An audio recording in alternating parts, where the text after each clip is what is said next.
Welcome, everybody. It's the House Appropriations Committee, and we are continuing our work this morning at this 1 o'clock meeting. First on the agenda, we have the state treasurer, and I believe Treasurer Pierce, you have brought other people to join you, but we have 3 items that we wanted to cover with you. The first that I think that we only need to spend a very bit of time on is the bond investment earnings that are reflected in the budget adjustment to help bring us to balance. And after that, I would like to move to the strategy for the FY 2020 closeout. There's a couple of options on the table, and we'd like to hear from you on that. And I'd like to spend about 25 minutes there. And then I'd like to finish up with a possible bill that this committee will be considering regarding municipal borrowing. And if we could spend about 25 minutes on that. Teresa, will you help me keep track of time, because we have testimony at 2:15 from Legislative Council. Yes. On municipal borrowing, that I need to be respectful of the treasurer's time and of Legislative Council's time. So good afternoon, Beth. Are you, you're one of the telephones I'm looking at? That is correct. Can you hear me? We can hear you. We can't see you, but we can hear you. All right. So Welcome. Do you want me to begin? Yes, I'd like to start with the bond investment earnings, please. Certainly. So that won't take much time at all. We did take a look at that to make sure that there were no issues with it. And for tax purposes, we treat the bonds as proceeds as being held in a fund within the general fund. Bottom line is that you can use those without restriction. So we're comfortable with that inclusion in the BAA. Okay. Are there any committee members that have any question on that piece? We just want to make the full circle. I do not. Peter Fagan. Beth, thank you for coming on. Quick question. Are those strictly from the COVID relief fund, or is there more in that that interest has been generated from? These are bond funds that from our various bond issuance, and when we go forward with those, as our bond counsel took a look at this, that tax rules permit us to treat them as being commingled with the general fund and deemed spent. So this is something that we've done in the distant past, but it's not COVID related. Thank you. Thank you. I don't see any other questions, Treasurer Pierce. So no, I do. I have one from Representative Lanfer. Thank you. I just want to be clear that I'm understanding this. We're talking about right now is just the testimony on the 2.74 that's in the governor's recommend, correct? Yes. That is correct. Thank you. Okay, I don't see any other questions. Diane, your hand is up. If you'll put that down so I don't get, I get easily confused. So let's move to the next topic, Beth. I wanted to talk about the fiscal year 2020 closeout, and we also have Commissioner Gresham. The administration has brought forth their proposal, and part of the proposal is to address the deferred revenues that would be coming in on July 15 and doing a cash closeout and using reserves. And we understand that you may have a second proposal for us to consider. Yes. So should I begin? You should, please. Thank you. Okay. So first I want to say that whichever method you pick will not have an impact in terms of the merits of the items within the Budget Adjustment Act. The only issue is how you treat the year-end close. And and Adam can correct me if I'm misrepresenting this, but I think the proposal was to use the reserves and then replenish them in 2021 when those collections become available. An alternative way to do this, and I think that one that I would recommend is that instead of doing that on a GAAP basis and not on a cash basis, our budget is done on a cash basis. GAAP accounting for the CAF, of the state's financial report, is on a accrual basis. We accrue those revenues for GAAP purposes. The suggestion or the recommendation I have is, rather than hit the reserves and then replenish them in the next year when there's some uncertainty in that next year, is to grab the collections from July 15th and bring them in as if you would essentially a modified accrual on the revenues only, not a full modified accrual. So I describe this not as modified accrual, but cash with an accrual provision. And you would recognize those in the current year, so fiscal year 20, and then you would reduce the need to hit reserves in the education fund. For instance, you're still going to need to use the reserve accounts in addition to pulling those revenues forward. That, for instance, the sales tax. We think that this has some advantages for a couple of reasons. One is comparability. If you leave the dollars in the in fiscal year 21, basically your tax revenues in 20 are going to be very low. The next year you're going to have one, not quite twice, because obviously we know that there's going to be some revenue loss, but you're going to have an inflated amount in 21. And then in 22, you're going to be back down to whatever the new normal is, to be very frank. So from a comparability purposes, it wreaks havoc with the budget. It wreaks havoc with outside folks looking at it. We think that a more measured approach would be to say we're recognizing those revenues that were deferred in the current year, in fiscal year 20, and accruing those. I've talked to I am the president of a group called NASDAQ, the National Association of Auditors, Comptrollers, and Treasurers, and we have convened a working group, roughly a little over a half dozen treasurers treasurers and comptrollers, and we've discussed this issue at yesterday's meeting and the week before, and frankly, the response has been almost to a person. It is to a person that this would be a preferred method of doing it. I'm going to let go of the rest of my time, if it's okay with you. Just ask Tom Hustis, who's our financial advisor, who works with the bond rating agencies on the state's behalf and works with us when we're putting together bond deals as well, and is with Public Resource Advisory Group, which is deals with several states. And if it would be okay with you, Madam Chair, I'll stop talking and let him present, what he thinks the rating agencies would view either proposal. Thank you, Treasurer Pierce. I only caught your first name, Tom. I didn't hear the last name, Tom. Yes, it's Hustis, Huestis. Welcome, Mr. Hustis. We look forward to your information, and why don't you just jump right in, please? Okay, happy to do so. Thank you. So yes, so we've had various discussions with the rating agencies over the past several months with regard to different states and how they're going to approach the issues that you're facing in terms of the delay of income tax, sales tax, and in Vermont's case, meals and rooms tax. And the rating agencies understand that this is a trying time for states, and that they're going to do things that are a little bit unusual in terms of how they've acted over as Beth said, in normal times. We specifically asked about the using the deferral revenue as a way to balance the budget, and they said they thought that was fine. They wouldn't have any issue in it.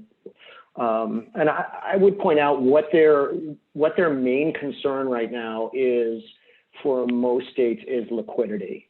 So is the state in position from a cash basis and from available other sources to stay liquid and to be able to make its payroll, not let vendor payments lapse or delayed, and for sure make its payment in terms of debt service and pension payments in terms of the long-term fixed obligations. And then the rating agencies are also looking at, they're stated looking at what's the state going to look like after COVID-19, we get through this. So their ratings are long-term. They're supposed to have a long-term perspective. And so, each state is different in this. And so, but they're asking questions in terms of, okay, what is your state going to look like after you get through this? And I think the proposal that Beth has made in terms of keeping the reserves intact and using kind of the deferred revenue proposal in order to balance the current year's budget makes sense. That you'll have those reserves in place to deal with future fiscal year issues, and a number of states are facing this. I just got something across in my email that California is saying they're going to have a $54 billion hole in their budget between now and 2021, and and we work with them. And then in Minnesota announced earlier this week in terms of $3.6 billion through the end of 2021. So a lot of people, a lot of states are dealing with this issue. And I think that what you have now is you have an issue in terms of the timing of your revenue. It seems to make sense to the rating agencies and makes sense to me from a long-term credit perspective to save your reserves and use this in order to balance the budget. Thank you. Do you have you heard from other states to see how they're closing out their end of year using one method or another, or something totally different? I think, Beth has probably heard from more states right now. I think a lot of states are in kind of the, haven't announced how, options. You've seen things like the state of there are some states that have a constitutional issue with changing the way that they budget, so that they have to go on a cash basis. So one of our clients, the state of West Virginia, is in that camp, and they can't do something like this. So there's a couple states that can't make an adjustment in terms of how they actually are going to balance the budget. New Jersey has extended their fiscal year, so they've extended their fiscal year, I think, till the end of July. I'm not positive. They're not a client, but that is kind of unusual, and that is definitely going to be an issue in terms of comparability, and it is likely going to cause a bunch of unintended consequences, I think. But so there's a lot. So states are looking at this. I've already heard, I think, from Georgia that they're considering what Beth has proposed. That I don't believe that is public yet. That may or may not be public. I'm sorry, but so a number of states are looking at different ways. Thank you. And I do have to ask you, because people may be listening to this recording, and I jumped right in, and Beth did introduce you, but just for the record, would you state your name and your position so it's on the recording? Absolutely. It's Thomas Huestis, Huestis. I'm a senior managing director with the firm Public Resources Advisory Group, and I'm in the New York office. Thank you. We have a question from Representative Helm. Do you take some questions? Just curious. So if you extend, like New Jersey did, if you extend your fiscal year, then what happens the next year? Don't you got a short? Yeah, I don't know if they changed their fiscal year or they just extended the current year. I'm sorry, I I realize I don't know the specifics about what happens later. I believe they'll just have a shorter fiscal year next year, but I'm not positive about that. Well, then it's, you're going to take it in the shorts next year as well as this year. Yeah. Thank you. I have a question from Representative Hooper and then Representative Fagan. Hi, Mr. Hustis. Do you have any insight into how it would be viewed that we would make this change as Treasurer Pierce is proposing over the long run? Essentially, it's an expedient thing to do to solve this problem. And does that begin to make us look like we're kind of searching for shortcuts and easy ways to solve a problem rather than addressing it as, these problems as they come up? Right.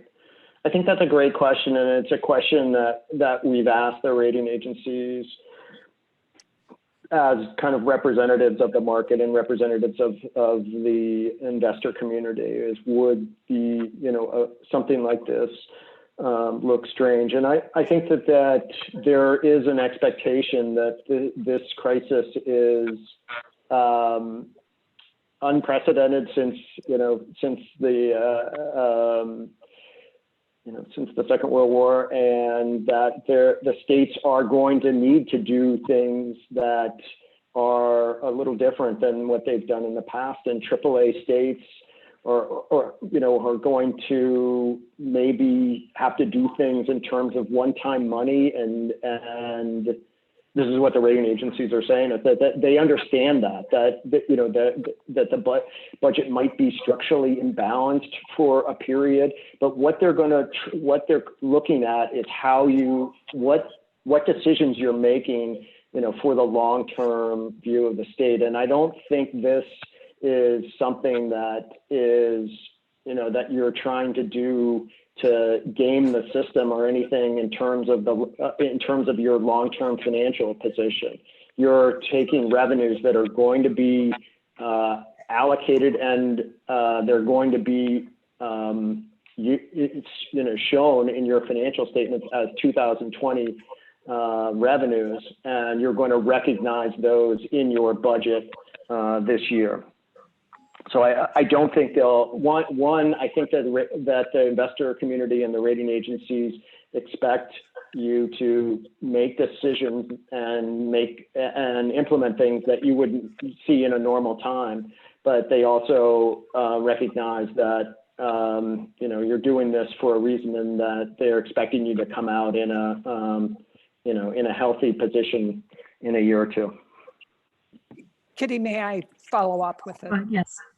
So you mentioned the importance of showing that we're maintaining our liquidity.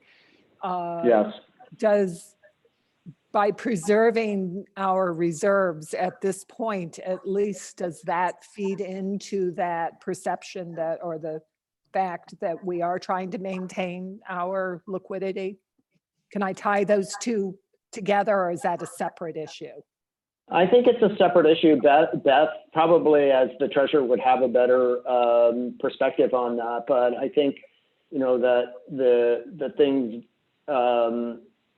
you're not doing anything to hurt your liquidity in this. That would be my perspective. Thank you. Representative Fagan? Thank you. And thank you for coming on, Mr. Hustis. I think you pretty much answered my questions. My concern, I had sent two questions forward this morning, was the fact that this is a one-off, if you will, a limited time, a one-time limited duration use of a modified accrual basis accounting. How could that possibly hurt us? And you've just said, no, it won't. Actually, the bond agencies are looking at the liquidity and they appreciate the comparability of our statements going forward. So this will make sure that they remain as such. And then my other question was, how is this looked at from a generally accepted accounting principles viewpoint of we're changing it once and going back to the cash basis at the end of this? I am not a CPA, so I don't know that. I don't know that question. And my guess is that it's in the schedules in terms of budget versus actual, and then making the adjustments to the financial statement. It will be easier, but I don't know if I believe the accountants accept the budget numbers as you present them, and then do their adjustments from there. But I am not a CPA. But really, in your mind here, the biggest piece is maintaining liquidity, ensuring we follow through with our obligations and continue to pay them, and being comparable over fiscal years. Yes, you said it very well. Madam Chair, may I respond to that question as well? Yes, Beth, please. Okay, so I think that GAAP accounting is GAAP accounting, and that's what you do with your financial statements. The budget is a matter for the legislature. Making this one change, I think, again, gets back to the issue of comparability.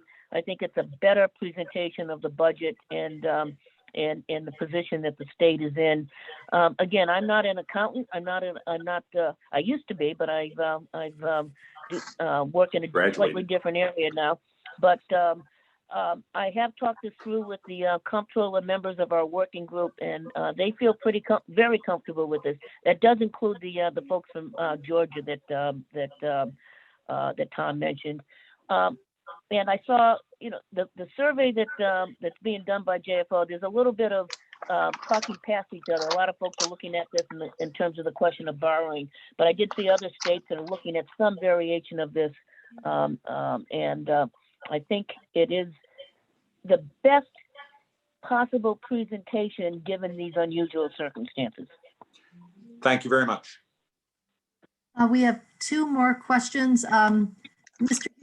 do you have time for questions? I want to make sure I'm being considerate of your time. Yes, I'm fine. Okay. Yes. We have Representative Conquest and Representative Jessup. Thank you. Mr. Eustace, I think I understood you to say that part of the reason that the rating agencies are okay with us thinking about doing this is that because it was forecasted revenue, and though we won't actually have it, we're just recognizing it in this fiscal year. And my question is, so the forecast was done in different times. Are they expecting any particular reduction in the revenue that we might account for in this year? I mean, is there a standard or some reasonable amount that they would look kindly on if we were to reduce the recognition of the revenue by a certain amount? That's a really good question. The actual, I think the proposal is, and is that it's only the revenue that's being earned in fiscal year 2020 and paid in 21. So it wouldn't be any lost revenue that you would recognize in the current fiscal year. It would only be the revenue that would have otherwise been paid essentially for tax year 2019. If you're thinking about income tax, it's only that revenue that was earned in 2019 and was required to be paid in 2020. Does that make sense? So it's not forecast, it's kind of earned. True enough. Thank you for that. That's helpful for me, my thinking. And maybe I just need to understand a little more clearly. So one of the issues that we're looking at is that although certain taxes might be owed because they were earned in 2020. Mhm. May not get all of them. We don't expect that people will actually be able to pay all of those taxes. And so there's going to be possibly a reduction between what might be owed and what we actually receive. Right. My understanding is your tax department already looks at, and Beth, jump in here, but your tax department already codes revenue that is owed in one period and paid and expected to be paid in a later fiscal year. So I think this is all going to be tracked. I mean, I know that's the discussion with a number of states. Go ahead, Beth.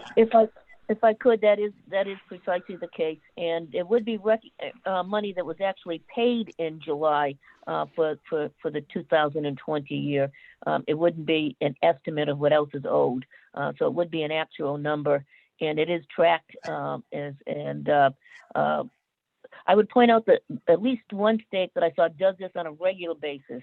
It's not modified accrual; it's kind of a modified cash, but I think it's a reasonable approach. Thank you, Beth. That's comforting to understand that. Jessup. Yeah, thank you. I think maybe Chip asked the question. What I'm trying to sort through in my mind is what are the pros and cons if the revenues don't come in as expected? And I guess what I've heard so far, and maybe I'm not fully following, is that we don't go into the reserve funds, and those are there for fiscal year 21, which we understand will be a harder year, but it doesn't take away the challenge that lies before us. Yeah, I don't know the actual where the 20 closeout and the budget stands. I know that so there may be a gap between even recognizing revenue that is expected to be earned in 20 and paid in 21 doesn't fully close the gap. I don't know that. So it may not, this is Beth again, it may not close all the gaps, for instance, in the ed fund, using the reserves and accruing those revenues. In other words, recognizing those revenues in July that were attributable to June. You're still going to have some, I'm trying to find the right word, financial difficulties there. But this would not be any money that's just money that would actually have been collected in that June period had you not made the decision to push it out a little further. Okay, thanks. Just, Kimberly, I didn't mean to jump in. Are you finished? Thank you. Beth and Tom, just so that I understand, either method that we use, whether we use reserves first or whether we use these dollars that come in and count them for 2020, if those revenues come up short, both proposals would count on using our reserves to cover the difference, because we can't go into 21 with a deficit. Mm-hmm. That would be correct for getting, you still would only recognize the amount that was accrued or deferred into the next year and accruing it back into 2020. And if you still had a problem, you would have to address it. Part of what you're doing today with the Budget Adjustment Act. So I think that is the correct answer to that. The methodology here would just create a little bit more comparability and not put you in a position where those reserves are depleted. Granted, you will be replenishing it, at least in part, in the next year, but I think it's a cleaner presentation of your final financial condition. I understand that piece, and what you said about comparability is an important between 2021 and then back to 22, the up and the down, the up, the down. Representative Townsend? Yes, thank you. If things came up short, is this where the interfund borrowing authority might come into play to help adjust for that shortness of dollars? That is also a very good question. So we do have pooled cash between several funds, including the general fund, transportation, and education fund. So if you ended up with a cash deficit, in other words, in one fund, it certainly could have what's called a borrowing between another fund, a due to, due from, to replenish that. It wouldn't change the financial condition of the fund, however, because it would still be in deficit, because if you provided it, you know, a cash loan, on one side you'd have cash asset, but on the other side you'd have a liability on the other side. So it would not change the structural or the temporary deficit that you have, but it does permit you to have cash to essentially continue to make the payments that are appropriate for that fund. Thank you.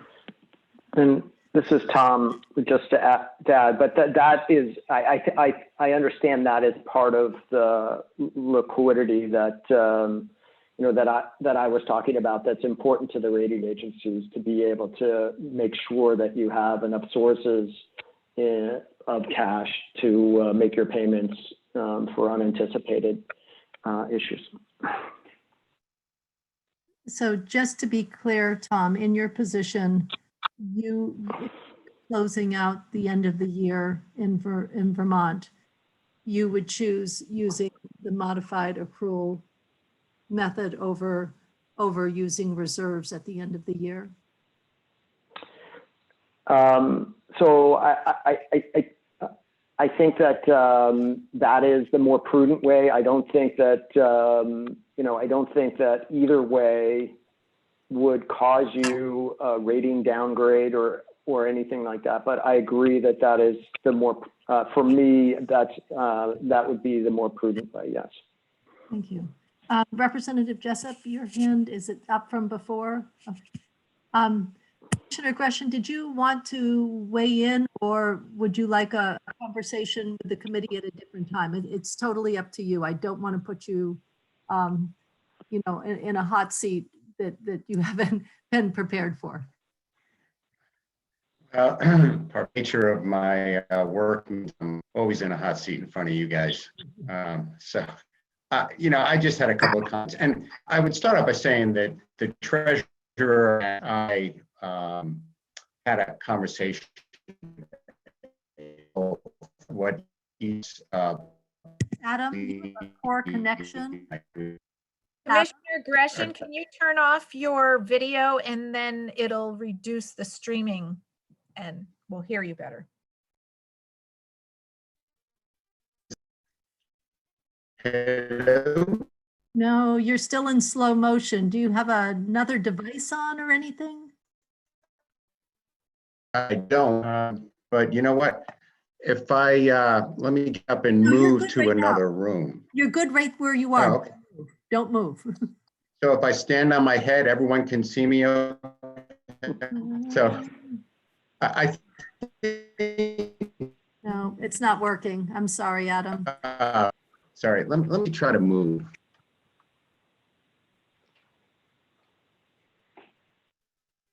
Give me here. I don't think that's any better. Can you call in? Well, I haven't stopped yet. Oh, okay. Is that any better?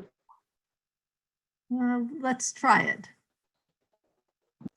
Anyway, I think, you know, there are a couple of things. One were mentioned, and which I think kind of was the deciding factor for us, and that was that we do believe that we're in a volatile period here. And, you know, to Tom Covette's point that he made several days ago, everything is in flux. The federal construct is somewhat vague still, and we can't predict what will come out of DC.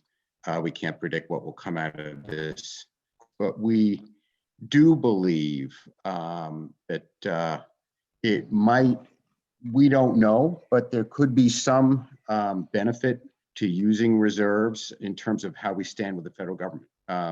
There is oftentimes strings attached to federal money. And, I think what for us was the deciding factor was that it may well be down the road that states that have used their reserves and used the resources that are available to them will be in better stead than states that haven't. I certainly can't confirm that, but it does seem, again, like it's standard federal practice to ask to kind of meet them in the middle with Medicaid, with transportation money, and the like. And so, that for us seemed to be an important the deciding factor for us. But I'll make a couple of more points in that, you've heard what other states are doing, or you've heard that other states are doing different things. And, I can tell you that states are all over the map on this. I'm not participating in NASAC conferences, but we are quite active in NASBO, which is the National Association of State. It's fair to say that what states doing often reflects their underlying fundamentals. Some states have the lucky of doing one thing, and some states don't have that luxury. So I think what you'll find is what states do is on requirements are, and to what their fiscal positions are. What I will also say, though, is I think we've talked quite a bit about rating agencies, and I will acknowledge that the rating agencies, I think, are too all over in terms of their opinions. But yesterday afternoon, I figured, just because it may well come up, that it would be helpful to speak to the rating agencies on that. So in the Moody's report that was done in July of last year, the two analysts on that report that did the State of Vermont report, Matthew Butler and Marcia Van Wagner, I called both of them, and I got a hold of Marcia.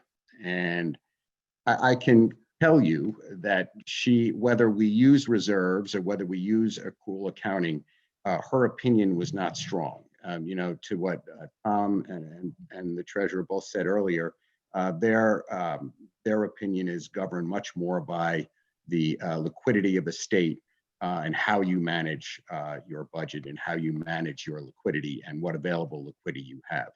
They did not have a strong opinion on whether you use reserves or whether you don't use reserves. And, kind of backing that up, I can also confirm to you in a reserve study that we did, over the past, actually we did last year, there were plenty during the Great Recession. There were plenty of AAA states that use reserves, including Georgia, North Carolina, Florida, Virginia, Tennessee. In fact, the only AAA state that did not use reserves during the Great Recession was Delaware. So it's not like you're in the penitentiary if you use your reserves. In fact, the rating agencies often believe that is what reserves are for, to smooth out various cash flow issues, and that's why you have reserves. So I would merely say that we're not in jail if we use reserves. The other thing I would mention is that there was a lot of discussion. I think Representative Jessup had asked the question, kind of getting at the risk profile. If you use reserves and the expected revenue does not come in, that means that you are thus for those reserves. But it's the same if you use an accrual method, because an accrual method, you are essentially putting a receivable into your budget, and you're assuming that you are going to receive X amount of revenue. If you don't receive that amount of revenue, you're using your reserves anyway. So your risk profile is substantially the same. The reserves are going to be your kind of money of last resort. I just think it's important to understand that. And, from our standpoint, it's not like one is riskier than the other, because at the end of the day, if you don't receive the money that you anticipated receiving, it's the reserves that are going to fill your budget. So, really, that's all I'll say. And, I guess to repeat what I said several days ago, the beauty of it is Vermont, we have a choice. We don't have to do a little unique maneuver here. We can do as we always have done. And, I think that's a good thing. So anyway, I leave it at that. Thank you, Commissioner. Thank you. Treasurer Pierce, your box lit up?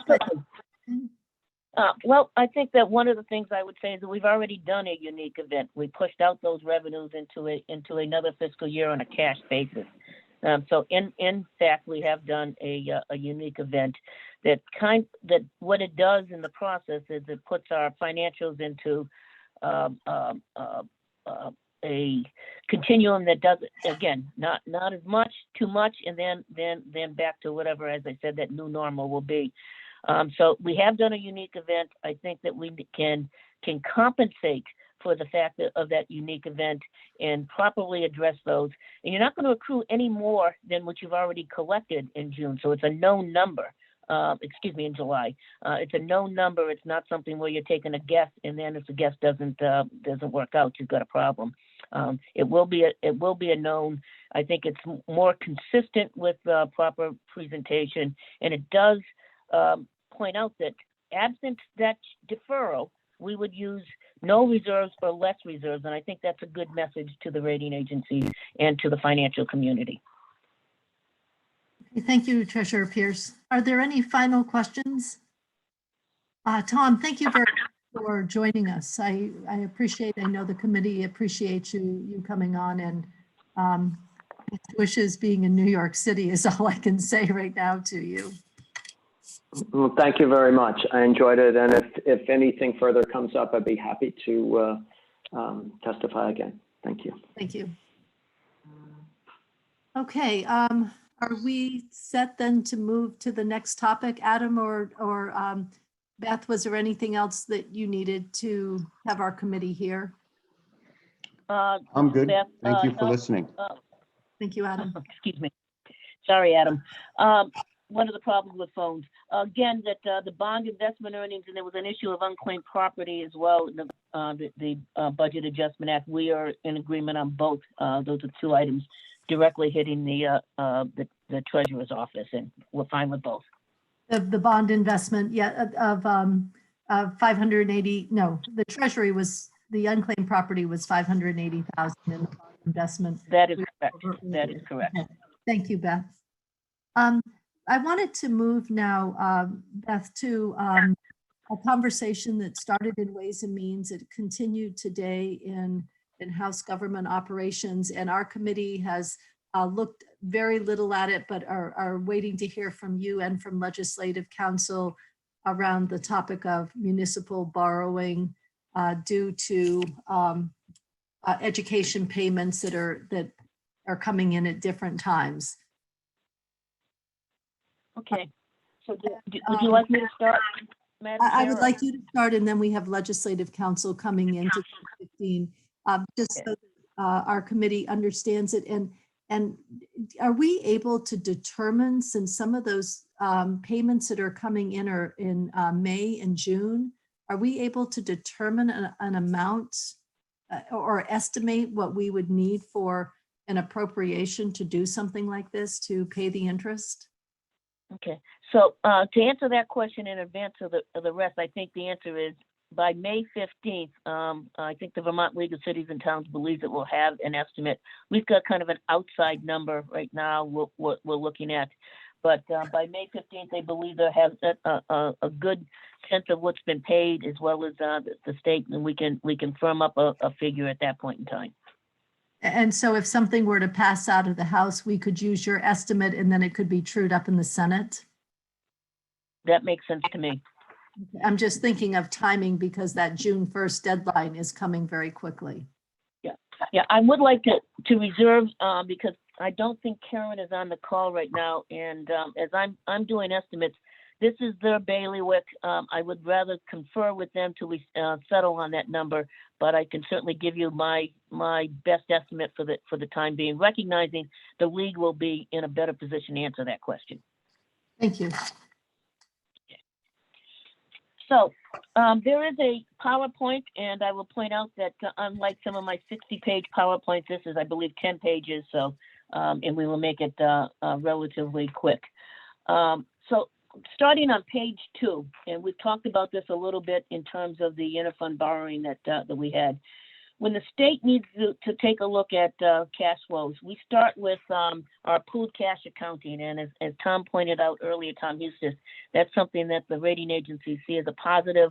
Other states use similar models, I believe Virginia, for instance. And it allows us to take care of the peaks and valleys in our cash flow. In addition, and based on that, we are of the opinion that we will get through 2020 without having any need for any type of borrowing. That said, we do have interfund borrowing of what we call restricted funds, special purpose funds, such as the workers' comp fund and so on, that we have already had authority to use at various points in the year, where, for instance, from June 15th to July 15th. And you folks enacted a change to that this year to allow us to have a 45-day window each side, so May 15th to August 15th. That has been enacted and signed by the governor, and we're good to go on that. But that would be our first line of defense. Our second is a line of credit that you would go out if you needed that, and we don't anticipate needing this, but it's always nice to have a backup plan and plan A, B, and C here. And that line of credit, we would work with our bank of record and do that as we needed it. The advantage of the first one is that there's no cost to the taxpayer. The second one is a little bit more cost because you have to set up the line, and then if you use it. And if you needed to go further, you could issue short-term debt. The state has not done any short-term debt since 2003, 2004 fiscal year. It was September of that year. I was going to look it up. I can't remember if it was 46 or 48 million. I do remember it was from September to February, but it is something that would be available to us if we needed it. Towns have a similar structure, so go to page 3. Someone can move this PowerPoint along for me. You have it in front of you. I don't, and it says municipal options are similar yet different. Most towns, are not in the same cash position, but some of the towns may have some interfund borrowing. But most, when they need borrowing, when they do taxes, for instance, and they're waiting for that, it's not unusual for communities to go borrow through their local bank, and that's a practice that already happens because just like we do, they have peaks and valleys in their cash flows. Banks have a good relationship with their partners, and banks have stepped up in 2011 with Hurricane Irene. They were great partners in working with municipalities. An example I used this morning was a town of about 400 people, had a budget of about 800,000. I think it's up to a little over $1 million now. And they had $4.3 million worth of damage. And they were able to secure loans while they waited for their FEMA payments. The bond bank is out there, but it's a different kind of process there.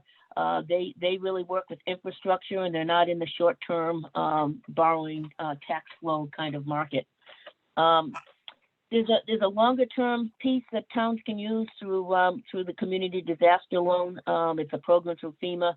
It's going to take a while to get that up and running and across the country because they're used to having, a localized disaster, and this is, as Governing Magazine had a headline saying, this is the hurricane across the whole country. I think I heard a question. Should I stop or keep going? I do not see a hand raised. Okay. So, as we're looking at this, and you take a look at the education fund cash flow. So we made, this is page 4, we made Act 68 payments on April 30th. So we're continuing to pay out our bills on time. And 163.4 million. We have 2 payments in September 10th and December 10th. And education payments come in from the towns that pay in. And that is the bills have gone out by the Agency of Education for June 1st. They total 88.76 million. And then the next due date is December. So looking at this, recognizing that you have in any given year, you have some peaks and valleys. We expect that municipalities are going to experience cash flows due to the impacts of and delays and deferral of receipt of property taxes. So if you go to page 5, that's a little bit of where we were, and that has changed somewhat as we move forward. This was something I pulled out of the a previous report JFO sent to you. It was as of March 15th.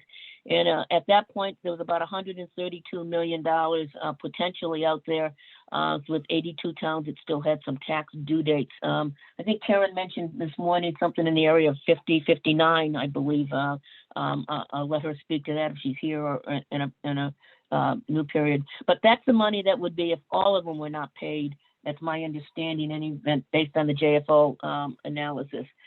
We expect that some portion of that will be paid. But that looks like kind of the outside number. So page 6, I'm not going to spend any time on this. This was something that's been announced and people were asking me a lot of questions about it. And I usually don't put into a presentation something we're not going to use. But the feds created this municipal liquidity facility, supposedly. Well, I shouldn't say that. It will help a lot of communities. It's just not appropriate for Vermont for 2 reasons. One, the population size associated with it. We could do borrow on behalf of towns, but that creates another whole set of problems.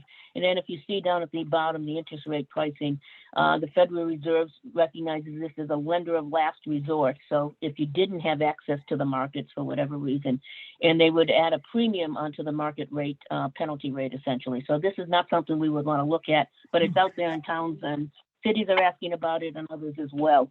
And again, it will work in other communities and we appreciate what the Fed has done, but it's not something that would work for us. Our recommendation is on page 7. And that's the bill that Becky will go through. But we would recommend that towns would borrow through their local banks, through their established networks. They have working relationships with these banks, and they've been good partners with each other. The interest payments, however, would be reimbursed by the state to manage the cash flow effects of the property tax deferrals and receipts. It cannot be used to replace revenue. In other words, you can't use it as a long-term solution to if you have inadequate taxes. Just as we were talking about at the state level, we can move those monies forward, but you can't move what you don't have. But this would allow for, in terms of the borrowing for those deferrals. We expect, and our intent would be to recover these monies from the relief fund, the CARES Act, and we don't have 100% guarantee on that, but the indications that we have, based on communications, particularly through NASBO and the NGA, National Governors Association, with the Treasury, as well as other sources, we believe that this would be a eligible expense based on the terms that are on that indent on that second bullet, short-term borrowing costs, the dates. These are established by the CARES Act. Prior to March, it couldn't be in a budget before March 27th. It has to be within expenditures incurred between March 1st and December 30th, and must be consistent with the CARES Act.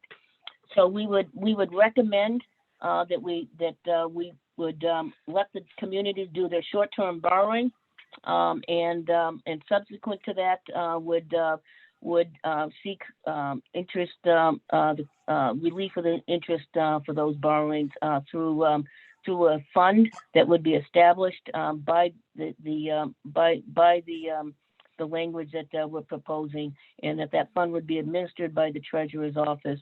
We would seek assurances through a application form that you comply with those 3 bullets, and we would then be able to disperse those funds. There's an appropriation in the bill for fiscal year 20. That's what we would be looking for. This type of fund does not have it would carry forward any appropriations into the next year. So if you appropriated dollars in fiscal year 20 for this purpose, it would move over to 21 as well to cover those ongoing costs. We may need more than this down the road. We don't know what the future is going to look like, but with June 1st coming on rather quickly, we think that this is a good option. It's a fair and reasonable option to assist communities. And it sends a message also that that we're in partnership with our municipalities. And I would urge adoption of this. And the last 2 pages of this presentation are just the Can I ask a question first on this page, Sure. Beth? Before you Yeah. continue, was this page in particular part of your presentation today with the Government Ops Committee? It is. This was the same presentation. Okay, And and I- so yeah. you've stated here, though, that how hopeful are you that the CARES Act will reimburse these dollars, the interest payment? I'm very, my expectation is that they would. There's no 100% guarantee. There was some correspondence or actually discussion between the NGA, NASBO, and the Treasury and the White House, actually. And a question related to this came up, and the answer was in the affirmative. So I think that we don't have final written guidance on this, but we're fairly comfortable. I think we need to take the risk regardless. I mean, to be very candid, this is similar to the when the Treasurer's Office worked with the administration to issue those checks. We are taking some risk, but I think it's an appropriate risk, it's measured, and it's the right thing to do. Okay, thank you. I just want to make sure that the members of the Committee of Jurisdiction did hear that it appears at your assessment thus far that the COVID dollars would backfill state dollars used for these interest payments. Yes, that is our expectation. But again, I want to be clear that there is a risk involved in that. Yes, I understand. I'm going to skip the last 3 pages. Those are related to the community disaster loan, which we're working on as a longer term so that the municipalities have a continuum of options. There's still some work to be done on that, and I will, in the interest of time, stop there. And I have one question. I have Mary Hooper. Thank you. The question that was asked in the Government Operations Committee about using the CARES Act to pay for this, I assumed was asking about to pay for the education payments, not the interest payments. And it's very clear, isn't it, that we cannot use the CARES Act to cover the cost of revenue that was lost. And the only reason, and Sorry. this works Sorry, because, I apologize. this works because it is for an expense that will be incurred after March 26th or 7th. And so it's clear that it falls into an eligible pot. That is correct. Yeah. March 1st, actually. But if you look at the guidance that you just got the other day on the Coronavirus Relief Fund on the CARES Act, one of the lines, it says, may funds be used, these are Q&As, to assist impacted property owners with the payment of their property taxes. And it's very clear that fund payments may not be used for government revenue replacement, including the provision of assistance to meet tax obligations. It can, however, be used because of an increase in expenditure because of COVID. And the argument is that because of COVID and the delay, you have additional interest expenses, not revenue replacement. And that's the conversations that we've had so far with officials at the national level. Thank you, Beth. Mary, did you have a follow-up, or are you set? Representative Townsend? Okay, thank you. Treasurer Pierce, could you please address the needs that your office would have to administer the program, and where the funds would come from to cover costs for administering the program? Yes, so we would, the bill as we've, or language as we've proposed and has been when we propose that, you know, we're finance types, and the ledge council makes it into the right language there. But are you hearing me okay? Okay. Yes. Sort A of. little differently, if that helps. Slow down But, just a bit, Beth. I'm getting an echo too. I hope you can hear me. But the staffing for this would come out of our office. We have a position with someone with the skill set that could do this, and we would seek reimbursement from COVID to do this. It would add some strain to our office functions, and we may need to do some extra time on this. And this is a temporary Yeah. position, and we would continue Beth, you that are position garbled. to perform these functions. Beth, we may need just that written in an email. That was garbled, and I think there were some key words that we missed. I'm very sorry, Representative. I could not hear any of that. What I could do is try to put this phone on mute and then pick up on the YouTube if that's helpful. But I'm sorry, I could not hear the question. Yeah, I hear some background noise. If you're not muted, others might want to mute because I can hear some, like a radio or something on. That you're Jazz again, Peter? Right. We have a Why don't you like jazz? Maida, were you finished? Yeah, I have just a follow-up question for the treasurer. So the funds to cover the staff I'm- person, would that be I'm coming still out having of trouble the hearing. I apologize. overall fund that's in this? Oh, Maida, okay. we're going to have to send Well, Beth maybe if I just, I could, yeah, I will do that via email. Yeah. We're going to have to send Peter your question through Maida also, and we'll get a response from Beth because she's not hearing us and it's not a clear communication back. I'm going to apologize again. I can't hear it. I just tried the Adam Gresham approach and moved around the room and still can't hear you. I apologize. I just can't hear the question. Can you hear me, Beth? It's maybe perhaps somebody else might want to try to repeat the question if they've heard it. Can you hear me, Beth? I cannot. No. I think we've lost. Okay, try Okay. again. We are going to have Maida send the questions to you, and then if we could get a response via email, if that works for you. Yes, that'll be fine. If you send me by email, I will look at it right now and get back to you.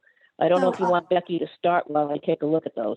Yes, that would be great. And I have just a quick question that I for at least our committee, if there's some estimate of an appropriation that would be needed at this time. Did you have? Okay, yes, I did hear that. So let me see what I can do here for just a moment.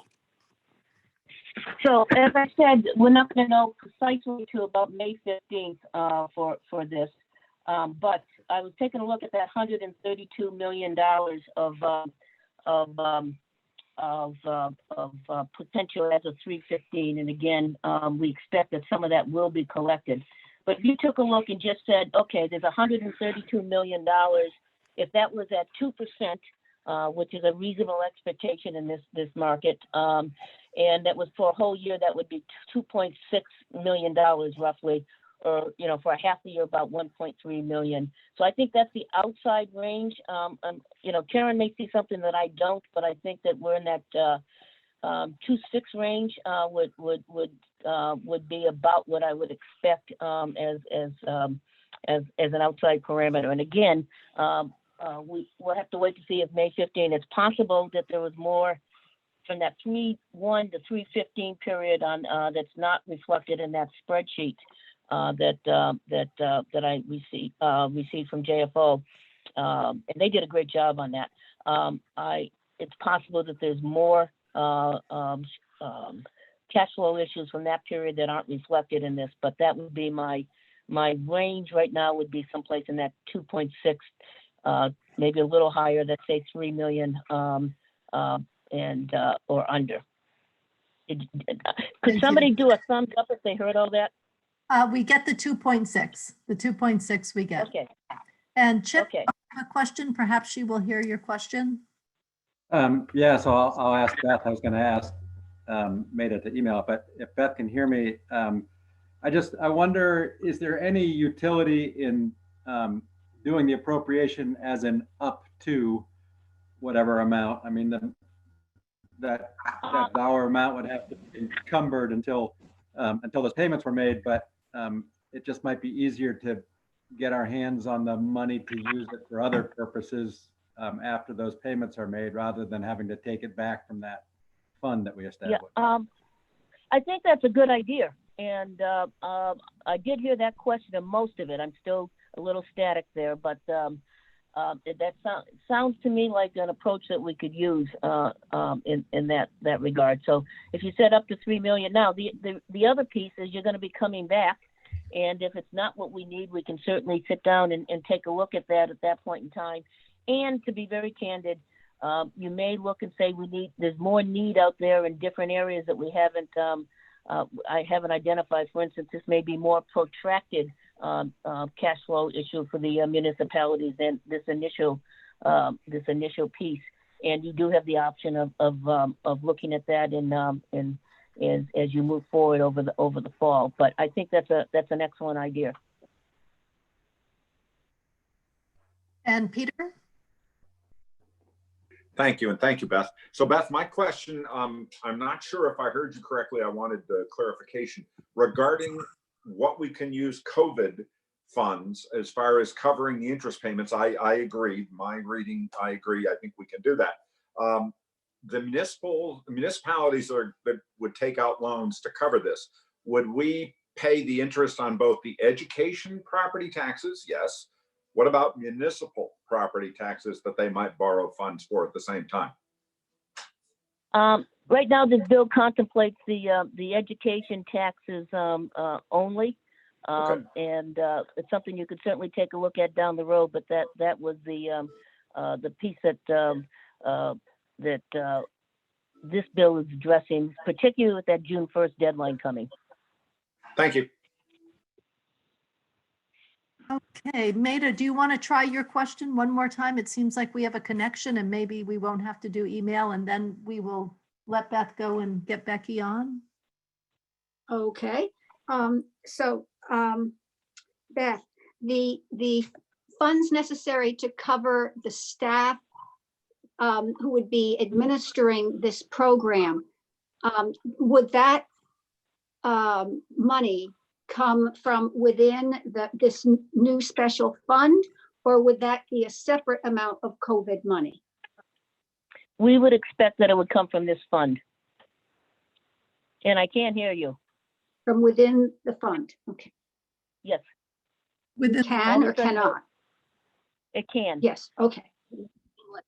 with 2.6. All of a sudden, we have clarity again. Within the 2.6, Beth?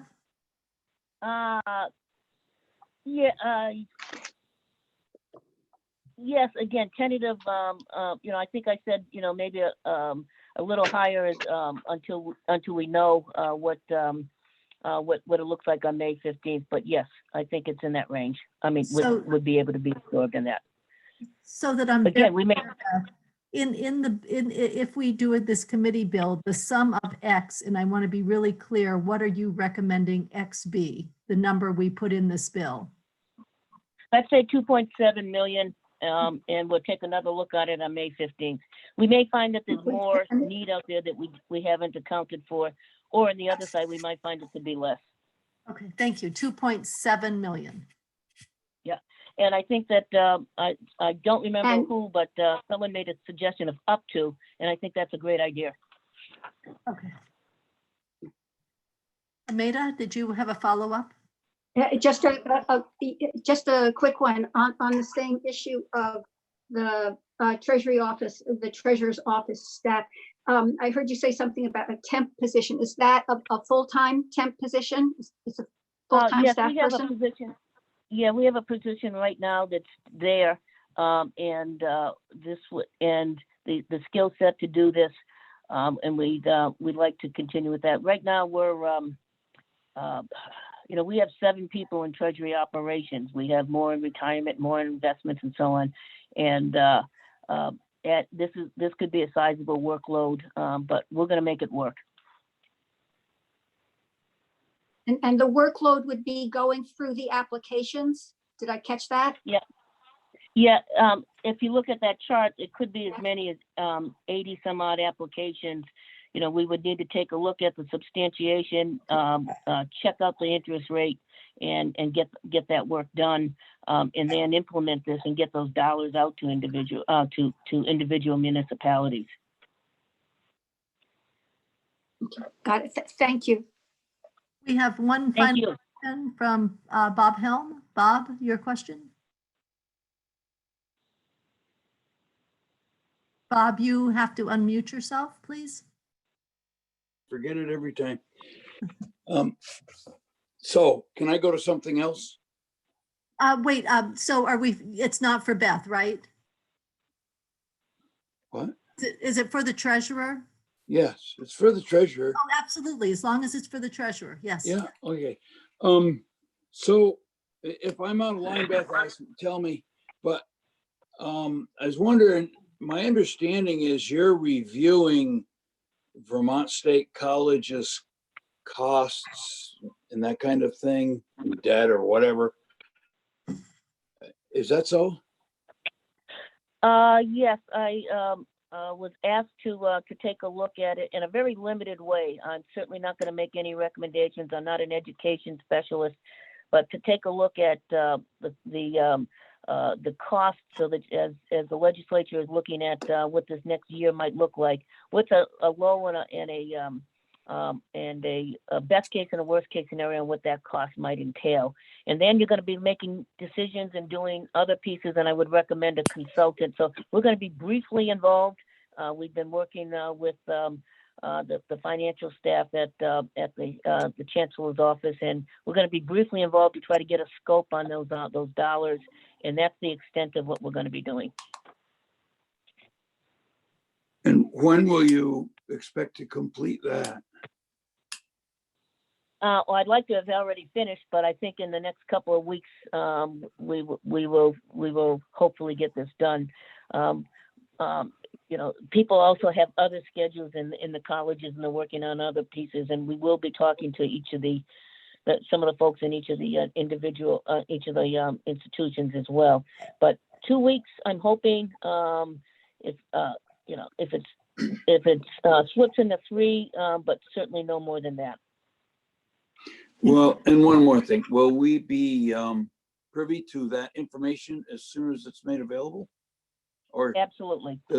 Okay. Well, I think it's pretty important not to make conclusive decisions with, but to give us maybe a little better idea of where they're at. Yeah. Okay, thank you. I would agree. Yep, thank you. I just wanted, we have Becky Wasserman ringing the doorbell to come in, and she is on a tight time schedule as you are, so I wanted to make Absolutely. we didn't overuse your time, and that she wasn't waiting for us. And Bob, we'll get a full update from the treasurer when that comes out, when that information. Thank you very much, Beth. You're welcome. Let's see, do we have on Becky Wasserman? Are you with us? Yes, I'm here. Ah, there you are. Welcome, Becky. Good to see you. Hi, how are you? Good. So we have heard briefly from Ways and Means that they support this this municipal borrowing proposal, and I think it came out. I know it came out of their committee on a straw vote of 10-0-1. This morning, I believe you were with Government Operations and walked through the bill, and they made a small technical change that you will talk about. And they voted this bill out 10.5-0. And the half was the concern about the CARES Act covering the interest payment, the interest amount. And so that's why I was asking the treasurer about that page. And I've been texting back to some members with that committee that it is the expectation of the treasurer that the interest payment will be paid for by the CARES Act, always a risk, but there's other educational payments that that I think were getting confused when that vote was taken. Welcome, Becky, and we look forward to a quick walkthrough of the bill. Lisa will put it on the screen. Some of you may have printed it off. Others of you have it on another device. And I have the old one, Becky, so I don't know where you'll show us where government operations made a change from the. Sure. And I can't tell in this draft yet, but I highlighted in yellow what I sent to Teresa where it was changed. So Okay. it'll be easy to see. Okay, so I didn't put up the highlighted one, but if you. Okay, then I can just point it out when we get there. Okay, all right. Thank you, So this program is authorizing the state treasurer to assist municipalities by assisting with the short-term borrowing costs that for the short-term borrowings that are done to manage cash flow effects from deferrals or delays in receipt of statewide education property tax that are a result of the COVID-19 pandemic. And it is named the Municipal Emergency Statewide Education Property Tax Borrowing Program. So subsection A of section 1 just sets forth the intent of the program. What I just described is the intent of assisting municipalities for this purpose. And then the language after that sorry, there are no line numbers in this draft, I just realized. The language starting on this program shall be administered in a way that is consistent with section 5001 of the CARES Act. So the reason for this is that the idea is that CARES Act funding would be used to reimburse this program. And so to the extent possible, the program will be administered in a way that is consistent with the guidance and regulations that may be issued around that CARES Act funding, and allows the state to recover to the maximum extent possible funding under the CARES Act. And then there also is additional language that allows for the treasurer to recover funding from any other federal funds that may be granted to the state and used to reimburse short-term borrowing costs. So if there is another federal program, another federal bill that allows for funding that could be used for this purpose, the treasurer would be able to also access that funding as well. So subsection B. That is foolproof. That's foolproof language. I mean, that will really work. Well, this is an intent section. So I think the understanding is that CARES Act funding this would be an eligible expense for CARES Act funding. So I think if there's another source of federal funds that come in, there would have to be an assessment done on whether those funds could work for this program as well. I just want to make sure that by passing something that we don't eliminate our opportunity to use federal dollars. Yeah, so the intent here is that if there are federal dollars, we should be able to recover those to the maximum extent possible. Okay. I'm sorry I interrupted. We'll let you get through the end. No problem. And so the definition section is subsection B. And this is where there was a change made by House GovOps. So short-term borrowing costs is defined as interest incurred for short-term borrowing directly attributable to the COVID-19 pandemic. And then there are some examples of short-term borrowing, including letters, I think we've passed it. Letters or lines of credit, revenue anticipation notes, tax anticipation notes, and bond anticipation notes. So GovOps, there was a question as to whether it was clear that those examples actually referred to short-term borrowings and not the cost of the borrowings. So they've included they've included after including interest on letters or lines of credit, revenue anticipation notes, so forth, to make it clear that it's not what's not being reimbursed is the actual revenue anticipation notes, but just the interest on whatever short-term borrowing is done. And then short-term, oh, sorry, still on page 1. Short-term borrowing does not mean in this definition principal payments of any borrowing or any interest on borrowing that's not directly attributable to COVID-19. So we can go on to the page 2. There's another definition for municipality. And so municipality here means a city, town, or incorporated village. Subsection C establishes the program. So the Municipal Emergency Statewide Education Property Tax Borrowing Program authorizes the treasurer to make payments to municipalities to cover these short-term borrowing costs that are incurred directly attributable to COVID-19. Subsection D is an application process. A municipality that has duly authorized a short-term borrowing may apply to the state treasurer for payment under the program. The treasurer will prescribe the manner of the application, but at a minimum, it shall include the following. First, there's the amount and type of short-term borrowing costs that the municipality seeks to have reimbursed. Second, the municipality's 2020 tax collection date. Third, there's a requirement for an explanation with supporting documentation of the municipality's under collection or delay in statewide education property tax collection that's due to COVID-19.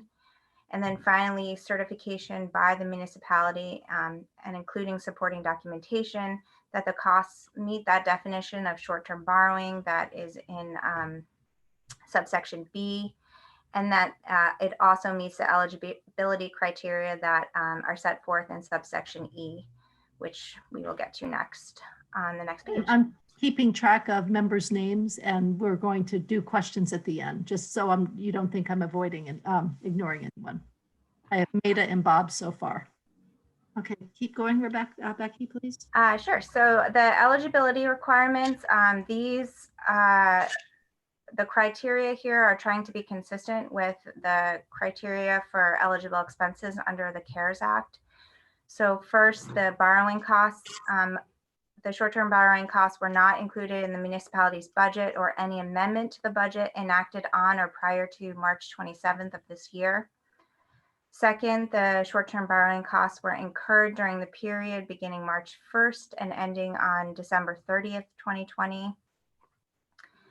Third, the borrowing has to be for the purpose of managing this cash flow issue of having a deferral or delay in collection of the statewide education property tax as a result of COVID-19.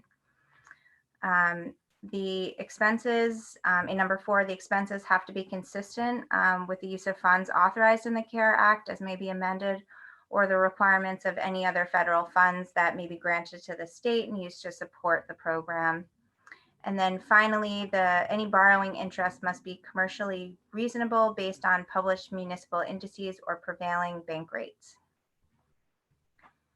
In terms of administration of the program, the treasurer is required to specify the form of certification to the municipalities not later than 7 days after enactment of the act, and can begin accepting applications not later than 10 days after enactment of the act. And subdivision 2 on the next page allows the treasurer to seek reimbursement for any expenditures made for administering the program. Subsection G imposes a record keeping requirement on municipalities to have records sufficient to demonstrate that the amount of payments to the municipality has been used in accordance with this section. And then section 2 moves on to the creation of the fund for which the payments under the program will be made out of. So subsection A creates the Municipal Emergency Statewide Education Borrowing Fund, which is created under the special fund provisions in Title 32 and administered by the state treasurer. The money in the fund can only be used for two purposes. That is to make these payments to municipalities under the program and for necessary costs incurred in administering the fund. The fund can consist of any sums that are appropriated or transferred to it. In subsection C, the state treasurer may seek and accept any gifts, donations, and grants from any public or private source to be dedicated for the deposit in the fund. And subsection D relates to how interest earned on the fund will be handled. So it will be credited back to the fund, and this is in part here because of Treasury guidance on how CARES Act funding, interest that's earned on CARES Act funding should be treated and used for eligible expenses that would be eligible under the CARES Act. So the idea is to keep that interest in this fund so it can be used for those eligible purposes. Section 3 is the appropriation for the fund. This amount is left blank here, but an amount is to be appropriated in FY 2020 to the fund for use in FY 20 and FY 21. And then section 4 is the effective date. So the act would take effect on passage. Okay, we do have a few questions. Maida had a question, and then Bob, and then Peter.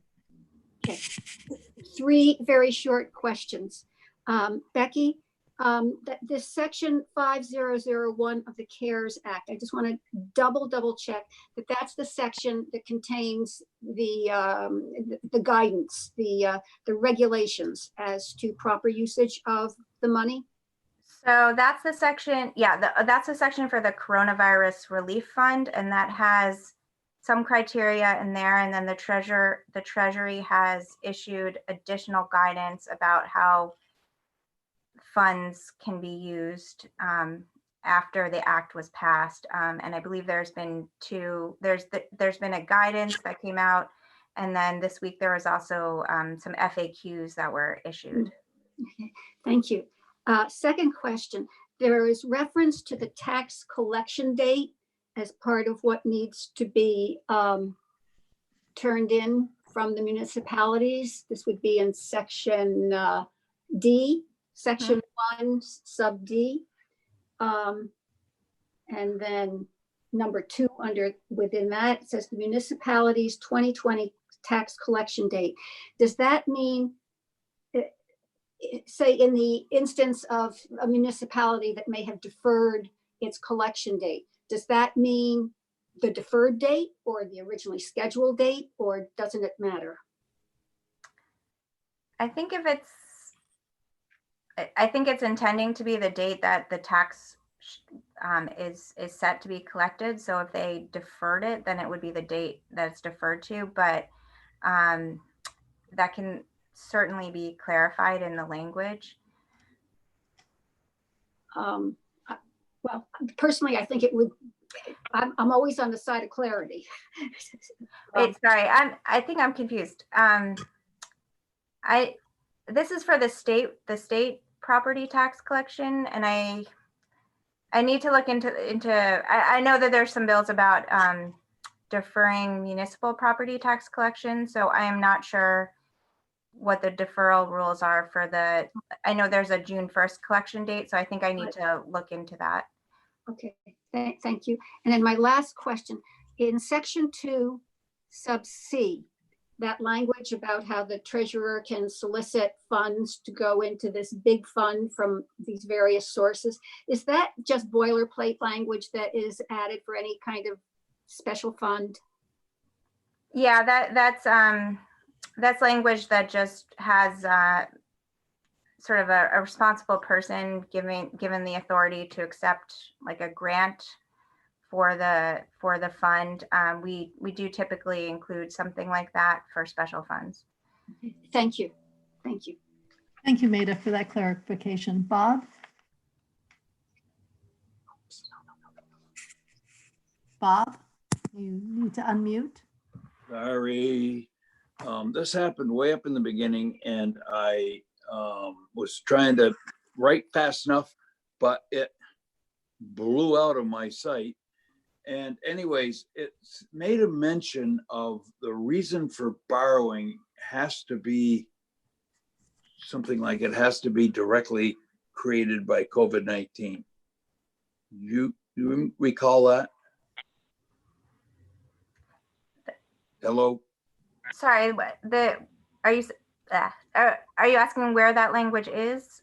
Well, I'm asking, yeah, where is that language? Did I read it correctly? And you actually read it.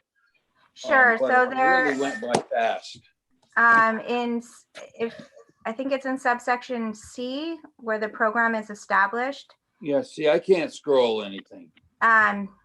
So the short-term borrowing cost has to be incurred directly attributable to the COVID-19 pandemic. Okay, that was it. So how do you, and I know this question's been asked 1,000 times, how do you directly attribute it to COVID-19 pandemic? I mean, where's the line drawn on that as to it makes it or it doesn't? Do I make sense? Yeah, I mean, I think the idea is that if property tax owners are unable to pay their property tax because of a loss of income, then the municipality will not be able to collect the amount that they are anticipating collecting by a certain time. I don't know how you I don't know how the treasurer might assess that. Perhaps she can speak to that. Yeah, okay, all right. I'm not gonna worry about it too much because it works both ways. I don't think either side could prove it. I mean, if you go up to the taxpayers, some are affordable of it and some are not. But anyways, okay, appreciate it. Thank you, Becky. Thank you, Bob. Peter, and then Mary and Chip. Thank you. And thank you, Becky, for coming in. So Becky, section 1 sub G records, please. Municipality shall keep records sufficient to prove this. I know that audits will occur. Audits, I know from CMS, are 3 years, if not a little bit longer in the future for things occurring today. So I have no idea how long these audits might go for. My concern here is that if those records are not kept long enough at the municipal level such that they are destroyed, and then if we are audited and need to prove something, we no longer have the records. Should we state in there a time frame for which they must keep the records? That might be helpful. I don't know if the treasurer wants to weigh in on whether that would be a helpful change in administering the program. I know, I mean, under the CARES Act funding, the money has to be used by the end of the year. And there is some oversight in the federal government about making sure that it's being used for an eligible expense. But I actually don't know what the timing on that would be if they considered this to be not eligible for those funds. Yeah, that's a concern, and all I want to make sure is that we can prove that it is in fact eligible 3, 4, 5 years down the road when they finally audit us. Go ahead, Beth. I think you're on. Okay. Do you want me to answer those questions at this point, Please. Madam Chair, or should I wait? Okay. So I think that a couple of questions there. So one, in terms of what kind of documentation. For instance, if a town generally will have some level of non-compliance with the deadlines on taxes. So for instance, they might have a lag of X% over a period of time, and this thing exacerbated it. The COVID crisis exacerbated it, and it's over and above. So we would look for some type of assessment like that. How long you keep the records is a good question. We've been asking the federal government whether or not this is going to be, I think the term is the CDFA number. Basically, is it subject to the single audit? And we're still waiting to hear some answers on that. So I don't know what the record retention would be, but we could certainly add into the application process itself something in terms, once we get a little more clarification, what that documentation would look like. or say something to the effect in the application that you need to keep it in terms of those timelines, and then notify people that they need to do that. It's unclear at the federal government level how they're treating these monies in terms of grant versus payment, other type of payment, and that conversation is still happening with OMB and the U.S. Treasury Department and others, and we're waiting for some guidance. In fact, we asked that very question of some folks yesterday. Well, I'm satisfied personally, Beth, that if you're going to address the records retention piece through the application process, that's fine. Becky, one more question, if I may. In section 3, the dates down at the very bottom, you've got for use in, and I reread the instructions while we were sitting here for the COVID, and it has to be incurred during the time periods that we have indicated, specifically 30 or whatever it is, 20 March through end of year 20, fiscal year into fiscal year 21. The fact that we have section 3, it states for use in FY20 and FY 2021, could be a bit confusing. Someone might think that might cover the April interest that is incurred in April, because that's still in FY 2021.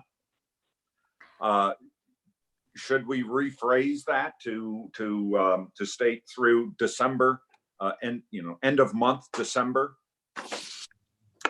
Yeah, that change could clarify that. I think the intent there was that there is a June collection date that the municipalities have to pay the ed fund, and then also in December.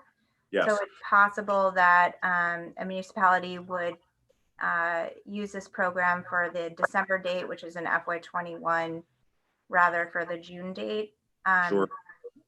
But it could be, another point to make is that under the special fund rules in which this fund is created, the balance in the fund is carried over into the following year. So, it's not necessary to save for use in what years, because the money, if it's appropriated in FY20 and it's not used in FY20, it will just be the balance will be carried over to FY21. So this section relates just to the treasurer's use of the funds, and not to the municipalities incurring interest expense under this fund. Is that correct? That's correct. The treasurer the treasurer can make payments out of the fund in FY20 and 21, but the costs still have to meet the eligible expenses under the CARES Act in terms of when they're incurred and when the money is expended. I'm fine then. Thank you. Thank you for that clarification, Becky. That was important. Mary, your question, please. So 2 questions. You define what municipalities are for the purpose of this fund. Are there any other entities that collect property, that own property and would be collecting an education property tax? I just want to make sure that we're covering everybody. So the original draft of this had a broader definition of municipality that's in Title I, that includes school districts and fire districts. And I think it was raised in Ways and Means that there are some incorporated school districts that have taxing authority and could possibly borrow under this program if needed. Ways and Means decided to narrow it to just city, town, or incorporated village. But I think that I don't know the answer to the question if any other entity would need to use this program, but I think that's a policy decision. Perhaps Karen Horn might be able to speak to that, because I know she's been involved with this as well. Okay, thank you. I do. It would be sad if we left somebody hanging out there who has an obligation that they can't meet. So if Karen is on the line, that would be interesting to know. Mary, she had a 1 o'clock, Okay. did another commitment, but she was going to try to join us before this was over. And I've Yeah. texted Maria a while ago. And if she is on, we'll just hear from her Yeah. for a couple of these questions. And I'm guessing we would have heard if, I mean, she was there through Ways and Means, and so I assume has this covered. My other question has to do with the creation of a special fund. As everybody knows, I'm not fond of special funds. In this instance, I understand the need to create one, and unless the treasurer can tell us that there is a special fund that we could put this in and keep as a separate account. And associated with this, assuming that we are creating a new special fund, should we put a sunset date on it, since it is a very specific use that we're creating, and make provisions to revert whatever may be remaining there as of the sunset date? I know JFO and the administration look for these monies and sweep them as appropriate, but why not make it automatic? Beth, are you still on? Yes, I think that having a special fund is appropriate in this case, and I didn't see a place where it would be a better match. With respect to a date that this would sunset, I think that there may be some need going down the road with additional need with communities, and depending on how things work their way through in 2021. I would recommend leaving it now at this point, because you're going to come back in the fall and reassess where we are with this and whether or not you want to make any other provisions. We could put a date out in for a year or two, Beth, just so it comes back to our awareness and it just doesn't hang out there as a special fund. Yeah. That's true. That's true. Now, the point I would make, however, is that any of the monies that we do receive through the CARES Act need to be expended by December 30th. And another question we've asked and we're seeking clarification on is, what does incurred mean? Does it mean if you have a contract as of December 29th versus you must have all the dollars out the door by December 30th? And we're seeking clarification from the federal government on that as well. So unless there is a concern about this, I would like to propose that we put a sunset date on it that could be, for all I care, 5 years out, just as the chair noted, so that it does come back to us. You all know how we are in 10 or 15 years, we're going to be wondering why in the world is this there and why didn't we take care of it? Mary, in 10 or 15 years, you and I are not going to be wondering. Somebody else is going to be wondering what they were thinking. Then wonder. Yeah. So Beth, do you have a recommendation for a date for a sunset that would How about the end of June 30th, 2021? At the end of next fiscal year. It would sunset at that point, yes, and then we would do the books based on that, so close it out. And you can be comfortable with that, Beth?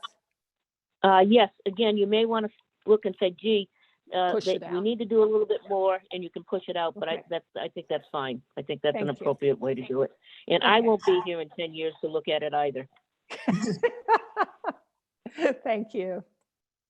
So just to clarify, would that be a sunset on the fund or the program as well, with the idea that by the time June 21 rolls around, the program will no longer be needed? I would assume both. Fund. I would assume the fund. Again, I apologize if but I think it's the fund. You know, the eligibility is going to be determined by the federal government, whether they plan on expanding this or if there are other federal aid. But I would assume it would be on the fund at this point in time. Okay, and before we make that change, I would just need a show of hands from committee members on a couple of things. So we'll do a show of hands when we look at a couple of the other changes that were also recommended. Mary, are you finished? Chip, your hand was up. Yeah, I have a couple of just brief questions, but I think I'll muddy the water on this issue before I do that. So the only things that are eligible for this program are the expenses incurred between March 1st and December 30th. It's already by that sort of a disappearing program. Once those expenses have been covered to the degree they can be, the thing disappears. I mean, we might have to go back and change the, remove it from the books, but it will cease to exist for all practical purposes. If, as Beth says, we might need it again later, we're going to either have to resurrect it by changing those dates or just create a new version of it. So when we get to it, I'll be arguing that it doesn't need a sunset. But before that, my questions for Becky. And the section D, the application that says a municipality that is duly authorized to short-term borrowing. Is that clear in these days of a new world, what it means to have duly authorized short-term borrowing? Has it changed at all from our previous life? And is it going to be clear to the municipalities what that means? I think I need to check to see if there have been any changes in how that can be authorized. My understanding was that it should be the same as it has been, but I can just double check on that. Okay. And the other question is later in section D, both 3 and 4 for part of the application require supporting documentation. Later in F1, it says the treasurer shall specify the form of certification to the municipalities.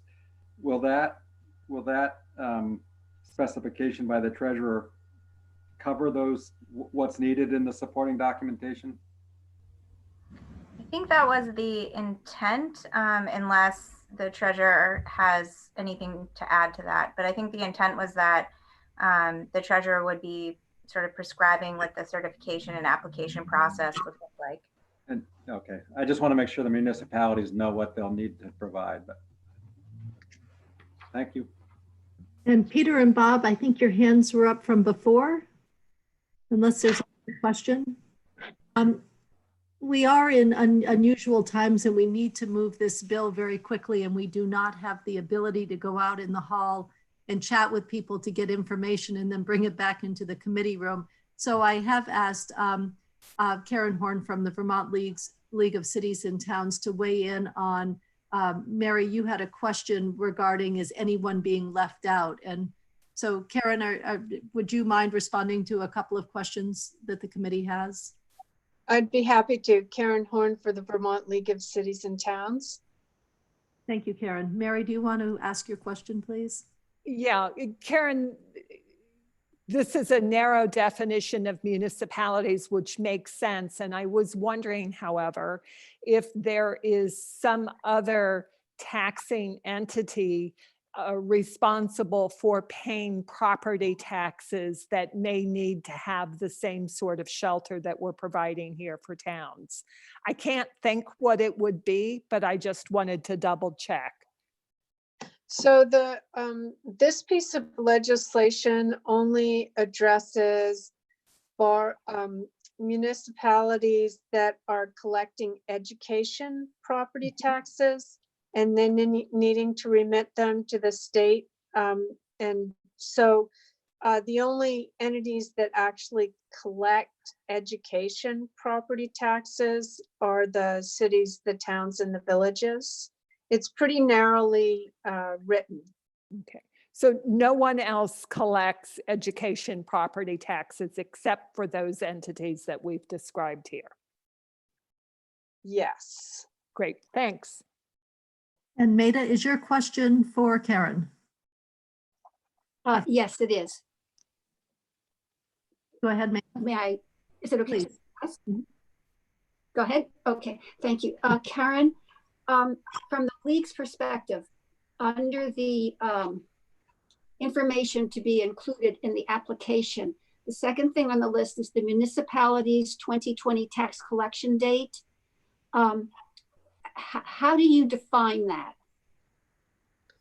Well, we actually have a list of all the municipal tax due dates, towns in the state, and so it would be the tax due dates that have been established in that community. I can actually send that list to the committee if you'd like.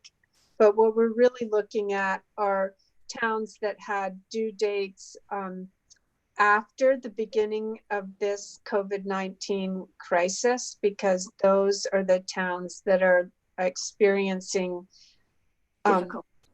difficulty as a result of this crisis. And again, the bill is limited so that it's only addressing that piece of unpaid education property taxes.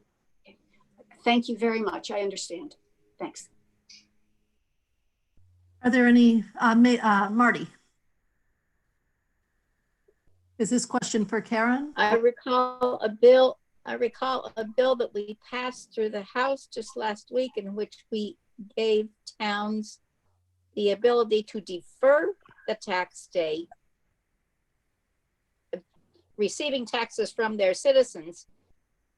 They had the ability to defer that tax date. It did not allow them to defer the time that they had to pay it to the state, however, but it did have a deferred tax date from their citizens. And wouldn't we want to include that here as well? Because if, for instance, if they ask their citizens to pay the education tax by May 1, and due to complications right now, they might say, okay, you don't have to pay your education taxes to us until August 1. That's a deferred tax date. Wouldn't we want to include both of those dates here? Isn't it just the municipal portion that we allowed them to do, not the state education piece? I think we allowed them to defer the date on both days, but we didn't allow them to defer paying it to the state. Yes. Yeah, but they could defer when their citizens had to pay it. Yeah, this is Karen Horn. So you did pass legislation that allowed the town to defer tax due dates on both the education and the municipal tax side. It did not change, you're right, Representative, it did not change the due date for towns having to make the education fund whole. Right.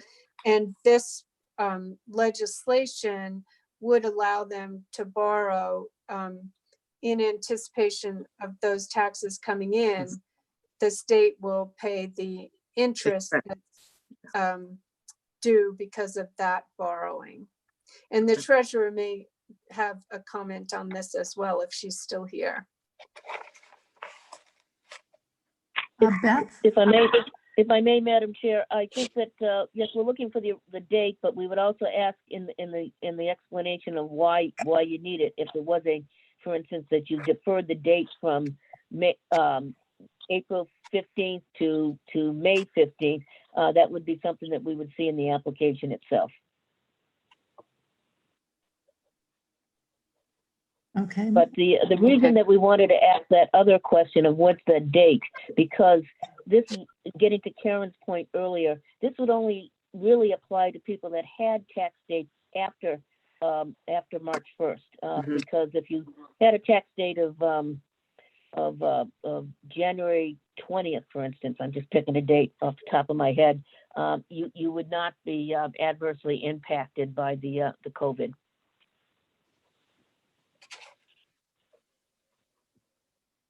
Marty, does that Okay. answer your question? Okay.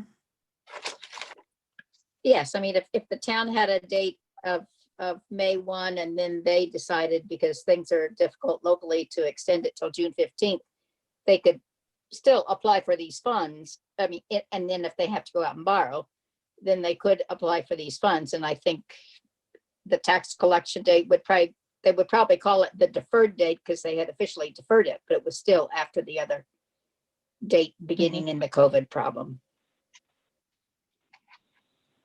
Okay.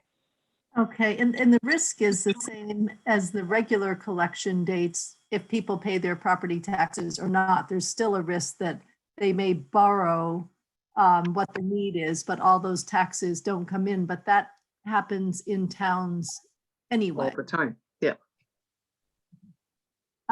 Dave,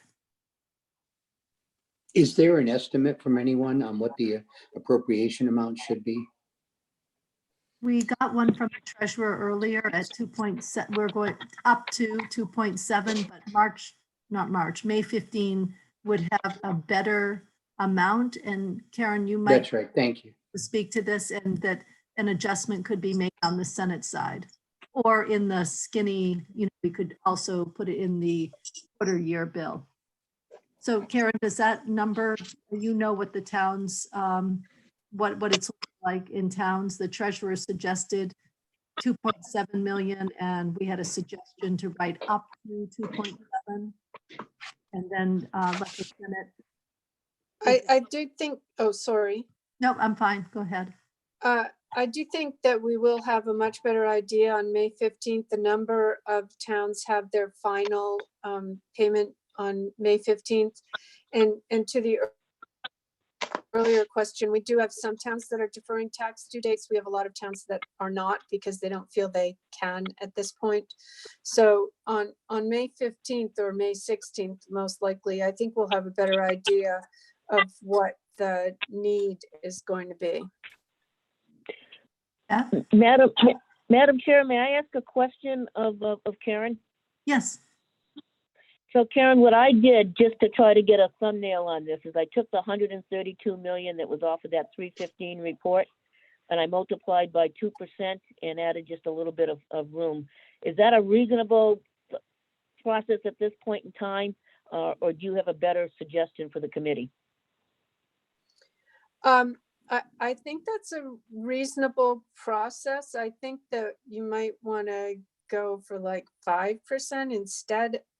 Although it's, I'm not a mathematician, but most of this year's taxes have been paid. So have been collected, excuse me. And so the amount that is going to be delinquent or not available to provide to the education fund is definitely low, but I think it's sort of an estimate at this point, and it's what you're comfortable with, treasurer or committee.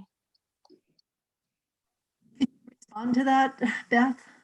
What the percentage is that you're comfortable using that we would reflect in this? 6 million.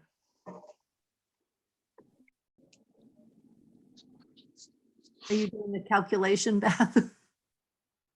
Apologies, I had you on mute. I would assume that the 132 million, actually some portion of that, and Karen is correct, would be paid. That's a high number. When I've talked to the banks recently, I'm hearing numbers between 1.5% and 2%. It might be a little higher, but I think it's offset on the other. I'm comfortable with this as a ballpark unless Karen says, boy, I've got some other information and this is nowhere near the range I was thinking. And again, we can correct it on May 15th, but that was the reason behind it. The 132 million that was potentially outstanding, recognizing that some portion will not be, and then just a rate in that ballpark at the moment. We could certainly increase that rate to, for instance, if I increased it to 2.5%, we'd be talking 3.3 million. But the other piece too is that's for a whole year, and I actually think that these will be less than that someplace. If you did this at 6 months, for instance, it would be 1.6. So I think 2.7 is a comfortable number until we get to a week from now or so. Thank you, Beth. Marty, your hand is up. Was that from before, or do you have another question? You're good. Any other final questions on this bill? And this is fully supported by the Vermont League of Cities and Towns, who have been working with communities across the state. Karen, Yes, we're very grateful to the legislature for taking this up. It's going to be very helpful. Okay, thank you. Mary, you have one question?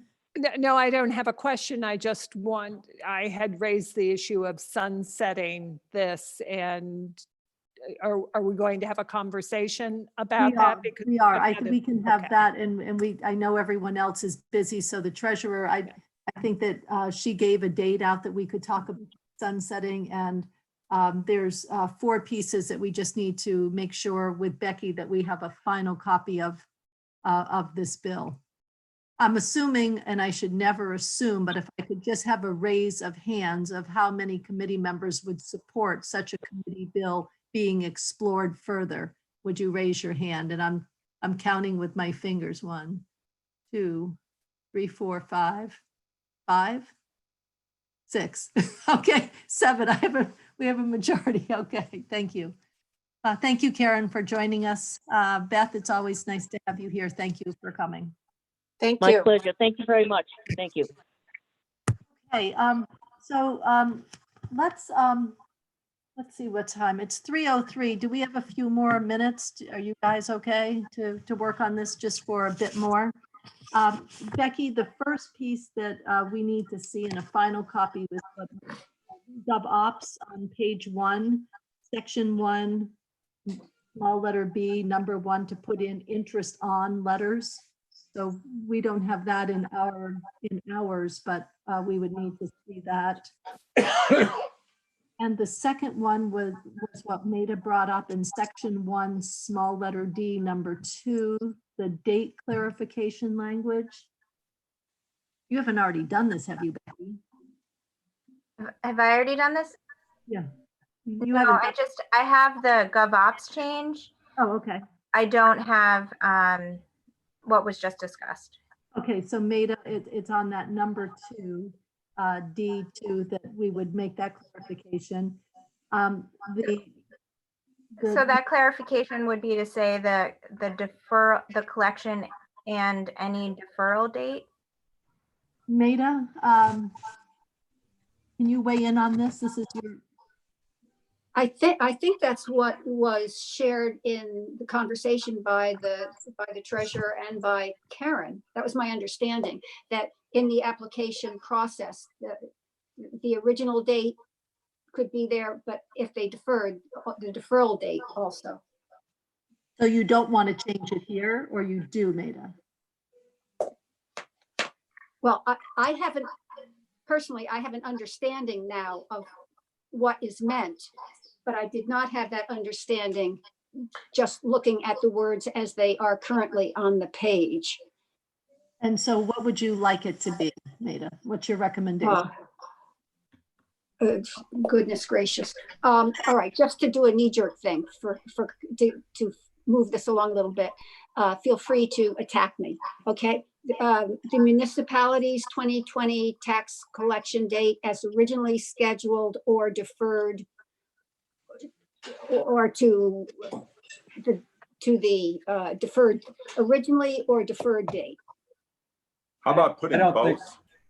I don't think we want or deferred date. I think what they want to make sure is that the original collection date falls within the time period for which it would be allowable.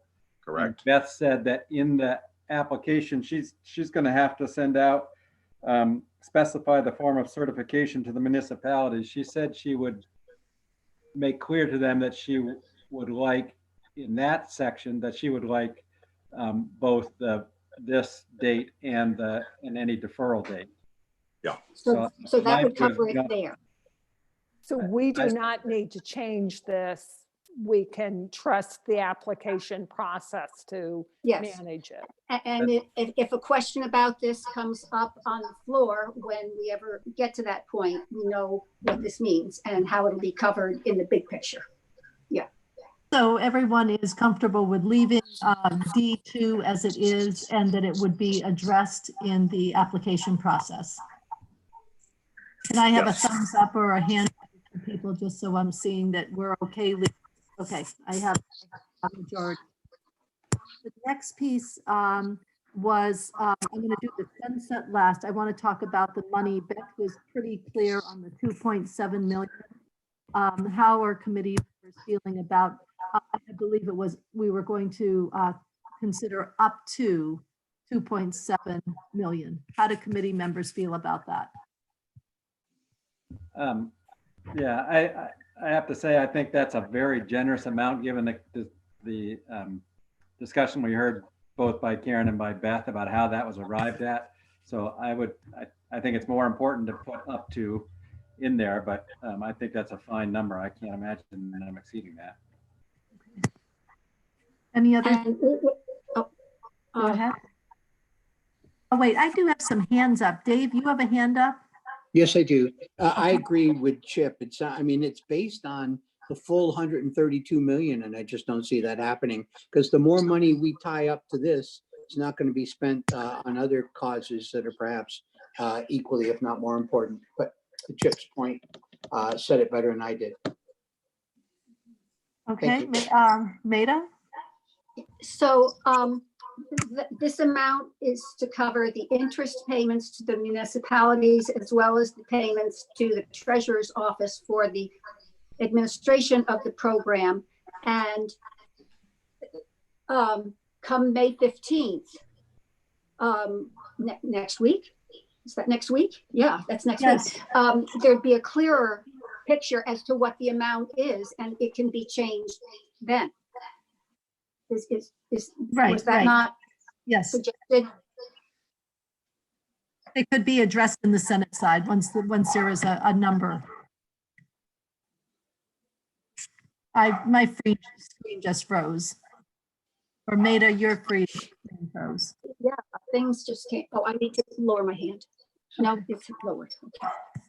Okay, Peter? Just a point. If we put and I'm fine putting 2.7 in there right now, and I know the Senate will adjust it based upon a little more information at that point in time.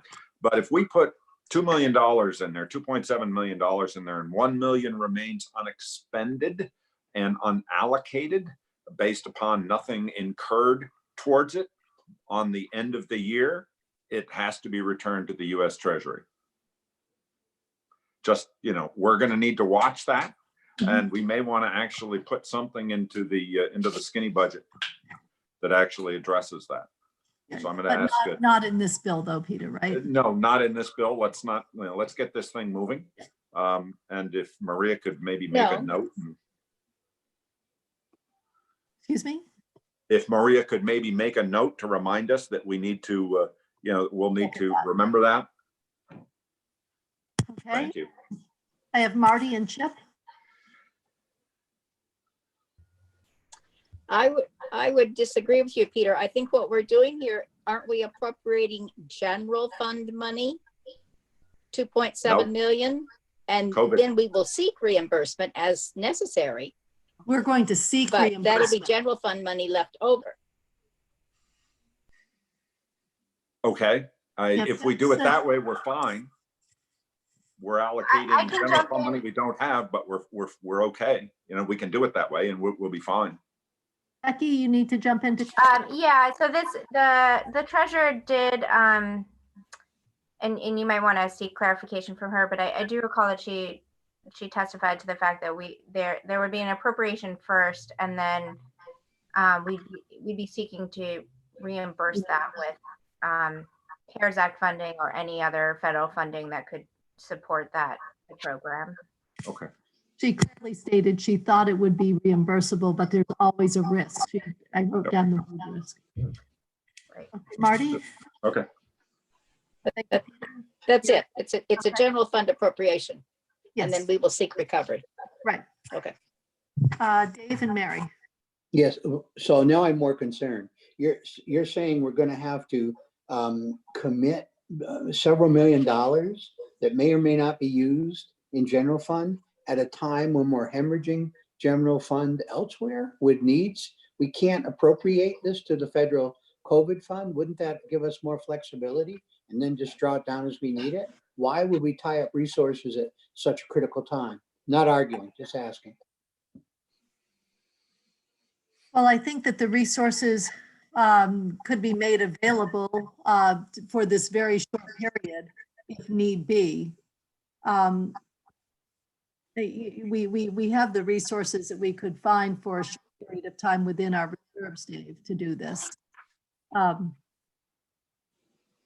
I shouldn't have had the treasurer come off the line so fast. But we need the approval process of the COVID-19 dollars, and we need the money to go out the door. Well, we have the dollars with COVID, but we don't have the approval of it. And I don't know if we can get Beth back because I can't answer that question. Because we have to make absolutely sure that the dollars do work for reimbursement. But then I see your point. Is this a priority if they're not reimbursable? Is that Dave? Is that your Yeah, I hate to just tie up cash at a time when it's very precious, general fund cash, that's all. I don't see why we can't, housing and government ops voted 10.5 to nothing, in the belief that this was a permissible expense. Why not just book it to a federal line item and then pay it from there? Because if it's an inappropriate expense, if down the road it has to be reconciled, then it has to be reconciled. I have Steve Klein is he is on this he's on this Zoom meeting. Steve, is that something you can weigh in on? Yeah, I mean, I tend to agree. I think you can appropriate it out of the CRF money, and then the worst case is we would at some point down the road it would be disallowed and we'd have to repay it, which I don't think is happening. I tend to agree it's very eligible, and so I don't see why we wouldn't. And this is part of the list of things that we could appropriate. You could either put the bill out and give them the authority to do it and put the appropriation in your bill, or just add to it and say appropriating CRF fund, whatever the amount is out of the CRF fund. So we can talk to Beth about it, but that would be my sense also. Okay, that's something that we really need to have clarified by tomorrow morning, just so that we can get this bill out. I was hoping we could perhaps get it out tonight, but that would be a big piece that we need clarification on. I'll try to reach her, but I tend to think that this is very, very usable for the fund. But I'll try. Thank you. There's somebody. Representative Cole, we have the treasurer coming back on. Yes. Treasurer Pierce, we let you go too soon. Treasurer Pierce, you're muted. Unmute. Hi, Beth. I unmuted How you. are you? Yes. Beth, we've come across a stumbling block just as soon as we let you go. Dave Giacomoni and Marty and others have brought up an interesting question. First, that these general funds that would be reimbursed by CARES dollars. The question is, the CARES dollars are here and in the bank. Can we use the CARES dollars now instead of substituting them later? I think the answer, you can do it both ways. I think that one way to do it would just to be appropriate the money, because again, there is that possibility that it's not eligible, and get a better tune on the money. I get your point. When I gave that 2.7, that's the high end, and at least I believe it's the high end. And I'd be interested in seeing what happens after the league has been able to weigh in on that next week. Or, if Steve thinks, I was just listening to this discussion, which is why I logged it, called back as quickly as I could. I'm okay with Steve's approach as well. I would just say we're not going to know for a long time whether or not this money is going to be. I mean, we're going to assume it's eligible. Right. Somebody might come back. It's going to be years. Okay, so Steve, is your recommendation then directly use the CARES dollars for this? Yeah, and we would just appropriate it out of the CRF funds rather than the general fund. And then we would reflect it in our BAA in that CARES section. Yeah, we would just note it. Yeah. Maida? So, yeah, so I was going to ask if this did not fall within that framework, which you folks on joint fiscal adopted the other day, where there's that big bulk of COVID money subject to appropriations from the legislative process or through the legislative process. So And here I we guess are. in my own way, I'm like Steve was saying, it seems to me that we're exercising that that possibility here.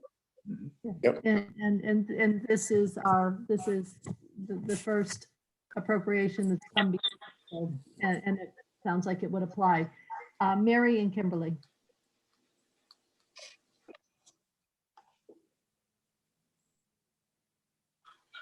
I like what we're deciding to do. I'm a little confused how you appropriate up to. I mean, I'm assuming that means we're going to set aside 2.7 million, and which ties up money that could have been used. So how do we think about that? And maybe Steve could help us. Well, with the I was just going to weigh in quickly. Steve, you can unmute yourself. The $1.25 billion, this small amount's not going to tie up much, because I don't think we would have it all out the door until into the fall. And Yeah, I think that's right. And you'll have another chance Okay. in August to Yeah. change the number. So either way, you know, it's yeah. That makes sense. Thank you. Kimberly? Yeah, I think I get it. I just had a clarification along the lines of MEDA, that this would fall into tranche 3 in terms of the tiered joint fiscal. And it would book in at such a low amount compared to the rest of the pot of money that remains in tranche 3, that it's not a concern, unlike tranche 1. And I don't know where things stand currently with tranche 2. Right, there's nothing out of the second one yet, and proposals for the administration will see the excess receipts for the first one. But there's nothing out of, that I know of, out of 2 or 3. You don't agree, Mary? No, I'm just amused that we're saying, oh, it's only 2.7, you know, it's no big deal. It's like, think about how we fight over, I know, you over 50,000. Yeah. Okay, so 10. let me get 10,000.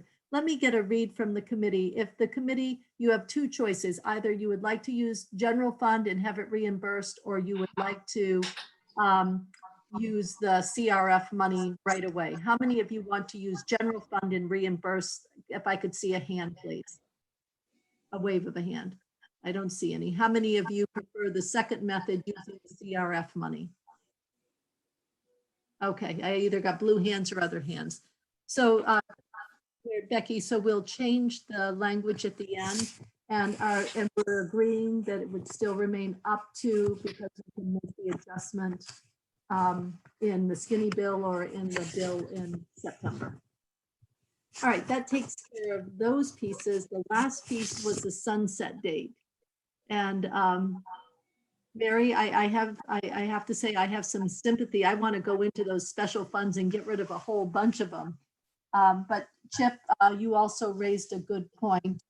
The program ends, but the special fund could hang out forever. So do you want to talk a little bit more about, Chip, why you wouldn't get rid of the special fund? You know, I mean, ultimately, I absolutely want to see, like everyone, see the special fund go away. I guess, you know, I guess I don't have a strong feeling about it. I mean, I think this is self-limited in the actual effective time of the program, and therefore, if we want to put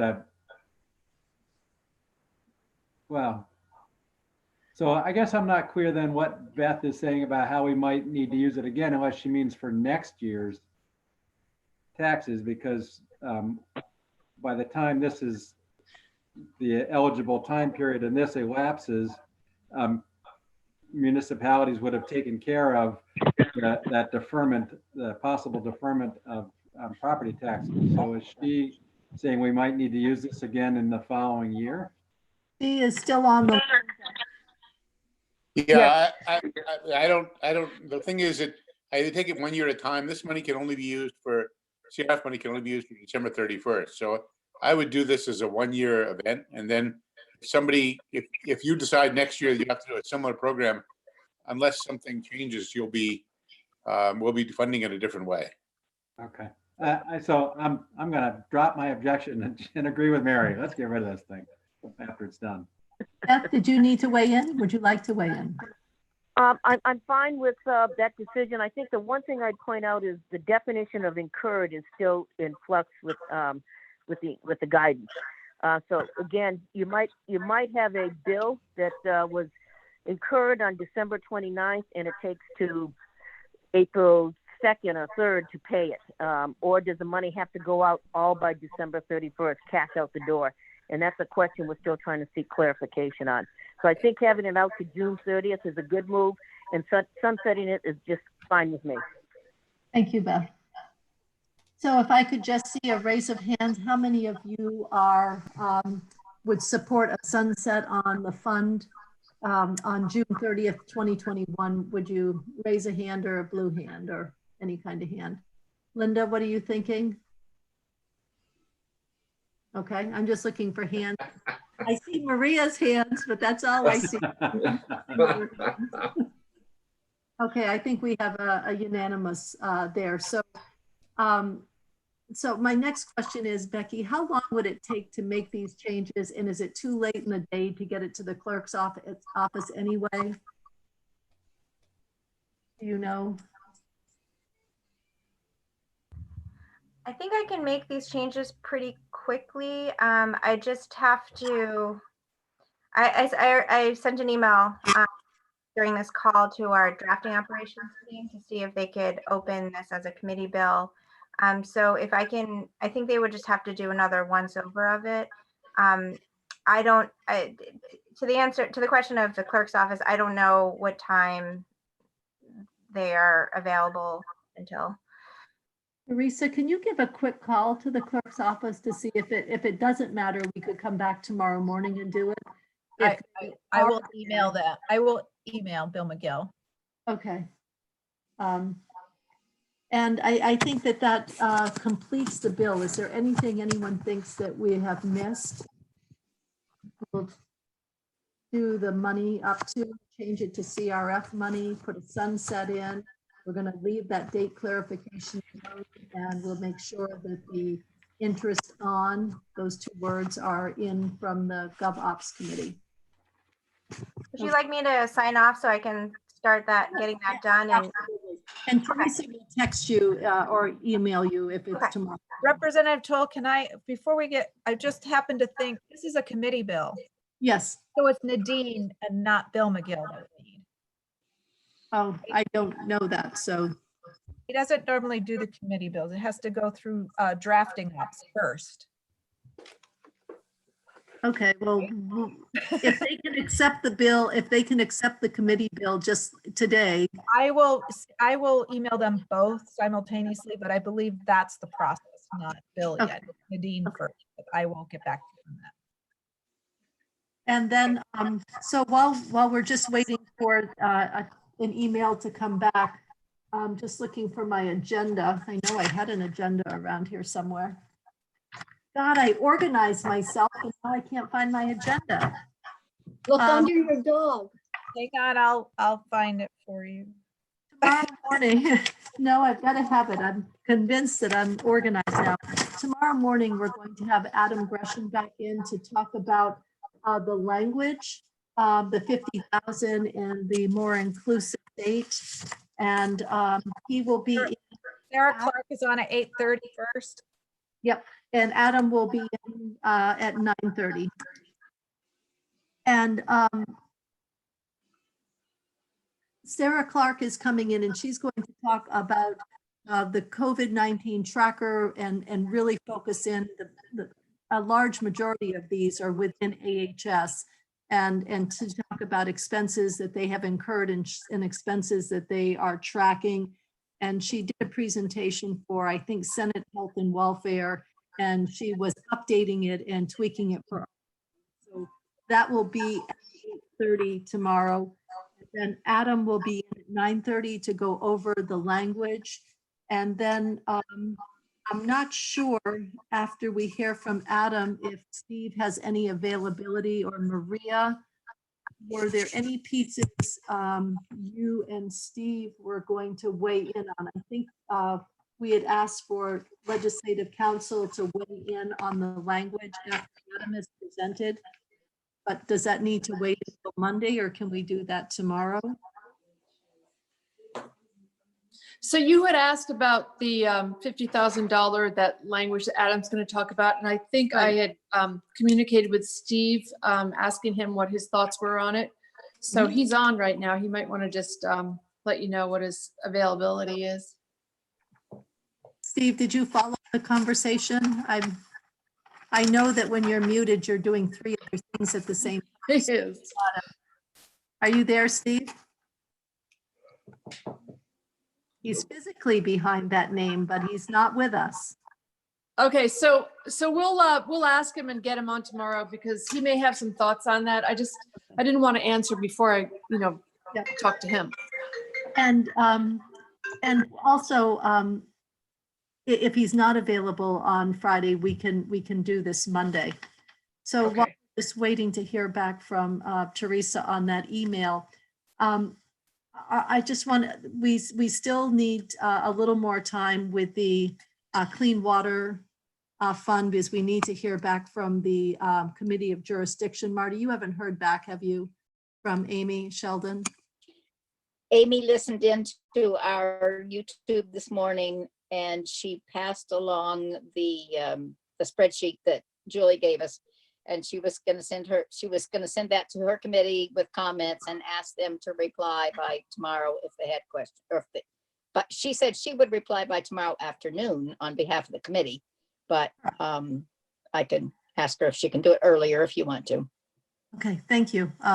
Whenever you get the update, we would take it. I'm just going to make notes on my sheet. Using the enhanced FMAP money to bring us to closure, is there anyone that I need to know if that's going to be an acceptable use for committee members? I just want to go through the adjustments, and we're going to leave the clean water piece out because we're waiting to hear back. Kitty? Yes. Dave here. That falls kind of in the Medicaid bucket. I do not see why anyone would object. I did, however, send a note to my committee liaison. But I would, if you don't do it, you got to cut somewhere. So I would think people would want to do it. Thank you, Dave. So is there anybody, Dave has a these are just straw polls? Yeah. Okay, Dave has a recommendation on the table to use that 38 million. If you agree with them, can I have either a blue hand or a real hand? Just something that I see. Okay, I have a majority, so I'm going to just put an okay there. We also have, Dave, the reduced Medicaid claims, the savings that are one-time in nature, because those procedures are going to start back up, and this is a one-time expense. What is your recommendation there? My recommendation is to accept it. Okay, and how about committee members? Can I have a blue hand or a hand? 4, 5, 6, 7. Okay, I have a majority. The renter rebate, it's just aligning experience with the actuals, and that's $1.4 million. I have a thumbs up if people agree with the rebate. Kitty, I agree, but I didn't check in with Ways and Means on that, or. That's okay. This is just for our committee. So tomorrow when you hear back from your committees, if it disagrees, we'll go. Okay. Thank you though, Diane, but I heard that little baby voice in the background. Lucky you to have a young voice. Yeah, it's a little. The bond investment earning, we heard from the treasurer, she was good. And we also heard that's an allowable use. Can I have a yes or a yes if you agree with the treasurer and the administration? And okay, I have a majority there. The unclaimed property, is that a yes for everyone? Okay, and since we've all paid in the liquor tax, we might as well use it. Liquor tax, okay? So we are good with those sources. So I believe that the last three things that we have to agree upon as a committee and to hear from the committees of jurisdiction, obviously. But for us is the clean water, how we're going to do the end of year construct, which method that we want to use. And that will be part of our discussion tomorrow, because that's going to be, we're going to need to work through that. And clean water, end of year adjustment. And the last thing would be what COVID-19 expenses that have been incurred that we can reflect in the budget adjustment for 2020. Am I missing something? Those are the three pieces I see outstanding.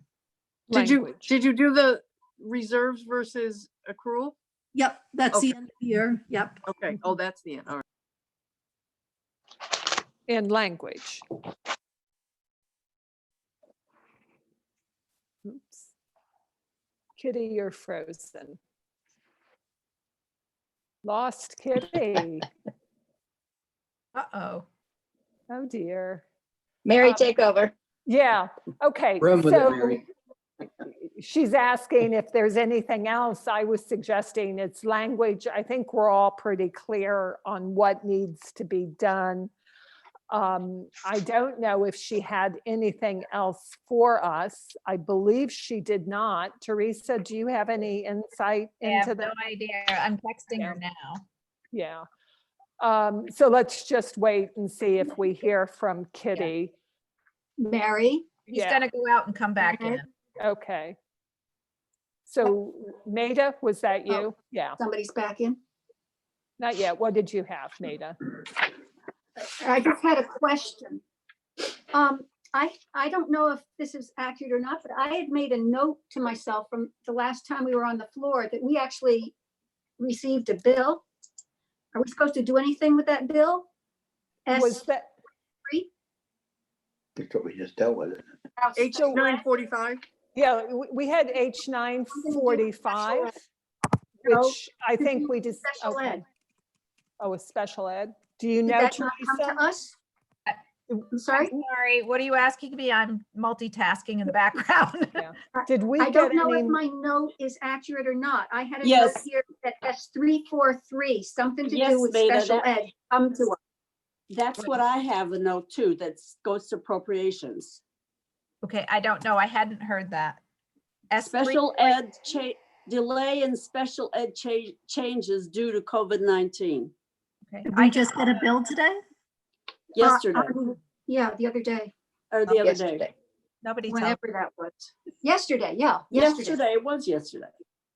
So I gotta, before we get into, can I just tell you what Nadine said? And Bill McGill will tag on this, and Becky is in contact with them now that I've linked everybody, but it says, I will need the draft from the attorney, which Becky's working with her. She's giving her the drafting request so she can set up the document and get it edited. She asked, does it need to be voted out today for introduction tomorrow, or can it be voted out tomorrow? So she needs to know the timing. Are you voting it today or voting it tomorrow? I didn't know if the clerk's office was even open. That was what I was wondering. If it. It's supposed to be there till 4:30, but we'll Okay. see. But Okay. Nadine has to do the most work here. So, so if you need them to get this all ready to be voted out, then we get it to the clerk. But she's like the start. So how much time is it between now and when we could vote? We could have a bill in front of us to vote. I think her office can do it rather quickly, but they're working on it now. So I think this is time sensitive for communities and the sooner so that we don't miss. oh, and here's Bill. He says Nadine and drafting operations will need to get voted out version of the committee bill, and then they will put it in bill form where we get all that. He says, I will pick it up once printed and it will be introduced tomorrow. So if you vote it out today, he can get it on the calendar. So what I could do is, let me ask Nadine, if you want to keep going, I'll ask her how long before it'll be ready. So I apologize, my computer died and I had to go find my cord. We have the three pieces, what we're doing with clean water, the end of year construct, and COVID-19. And Steve, are you listening? I can see your name here. I have a question for you. Sure. Hi, Steve. Tomorrow, I don't know if you have time to come in. After Adam talks to us about the language in the BAA regarding the $50,000 and expanding it between departments, we would like to have you or Maria or both of you explain, what exactly that means, and if maybe not unlimited, for $1 billion. Is there an amount that in these difficult times that we're in that we should consider as that the JFO office could weigh in on and help walk us through? Great. Okay. Yeah, I know we can try to do that. Okay. And then my other question, Steve, and it's coming back to my mind, and what was my other question I was going to ask you? That piece, and somebody help me.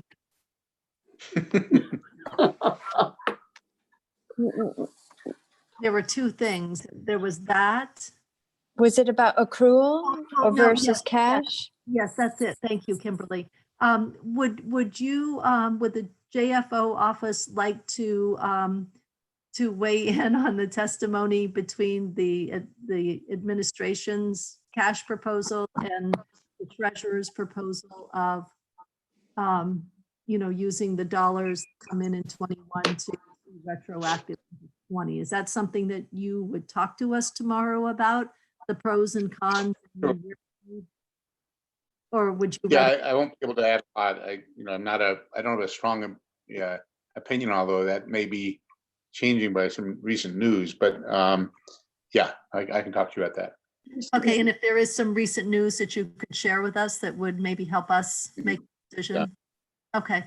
Hey, Kitty.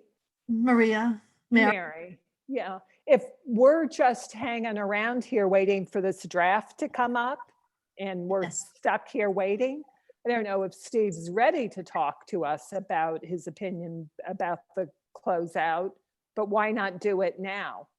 If we're just waiting anyway.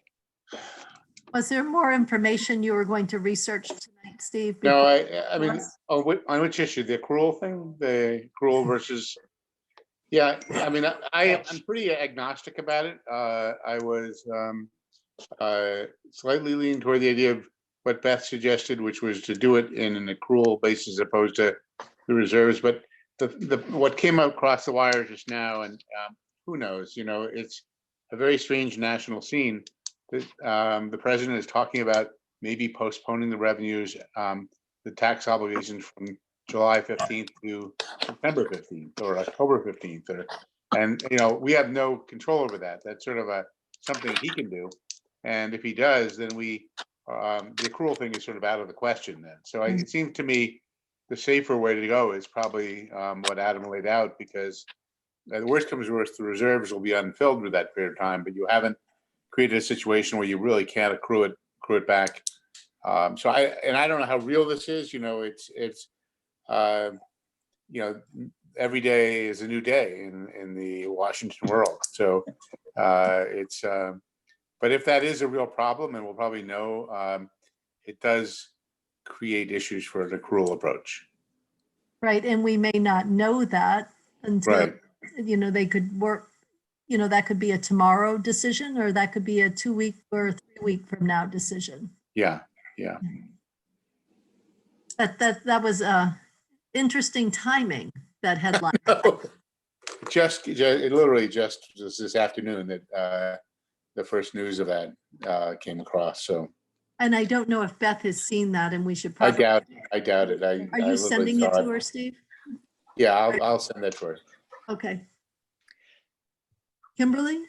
Yeah, I just in terms of interesting timing, I think it's also talking about the previous bill on municipal and moving around dates and keeping track and backfilling. I mean, to me personally, first impressions in having to look at this a little more, that was also another argument for me about why that can get a little muddy. Yeah. Mary?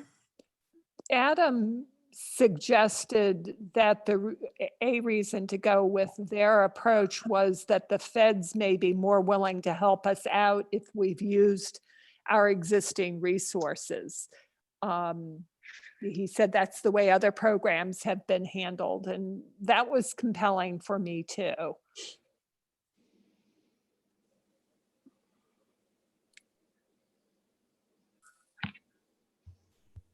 Yes, I agree. I'm multitasking here. Yeah. And I don't know if that, you know, it's something to think about. We don't know if that would be a factor or not, but we wouldn't want to eliminate it as a factor. So, Kitty? Yes? At the end of the day, you know, tomorrow or the next or whenever, sometime soon, we're just going to have to say, hey, we think this is what the feds are going to do and manage it based on that. I mean, what Steve is raising is really changing our thoughts, but it could change again. Yeah. Yeah. So at some point, we just need to say we're going with something. Chip, you are frozen for some reason. Chip, you're completely frozen. We'll come back to you. Diane? Thank you. I was in the same camp that Mary was. I'm glad that we're on the same page there. When, you know, I heard from Adam when the explanation that there was a little bit of an advantage that we might be able to get forgiven. I don't like having the risk out there that our reserves are emptied out before they go, oh, look, they've emptied their coffers. You know, I did like the accrual piece better until Steve mentioned that news. So now it changes everything. That does put a twist, and I think the treasurer needs to hear that because she may weigh in differently. Chip, you want to try it again? Can you hear me? Now we can. No, I don't need to go into any detail. I feel the same way everybody else is here. I mean, I don't think there was a strong argument to absolutely do one or the other, and this might just tip me anyway towards sticking with cash. Thank you, Chip. Dave and Maida? As I thought about it, the two key components to the discussion were liquidity and comparability. And in my mind, if you spend all of your reserves, you've hurt your liquidity argument or position, haven't you? Even though it's for a relatively short time until it gets paid back. That was the treasurer, one of her arguments. Yeah. How important is the liquidity? Probably is. Maida? I was solidly in the camp in support of the treasurer's approach to this until Steve's information. I mean, we need to protect ourselves. God knows what will come out of Washington, which could just totally upend a decision that we make. If we, you know, if indeed revenues aren't going to necessarily be coming in when we think they are.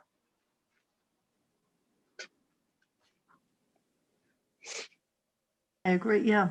There's lots of questions. Peter? Oh.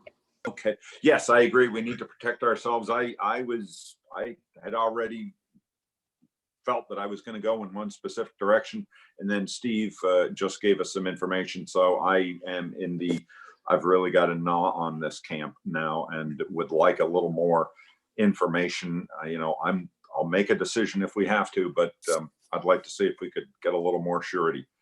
Number one. Number two, Kitty, I've got to leave in like 4 minutes. I've got a 25-minute teleconference that I must attend. I will be back by 4:30. So just to let you know. Thank you, Peter.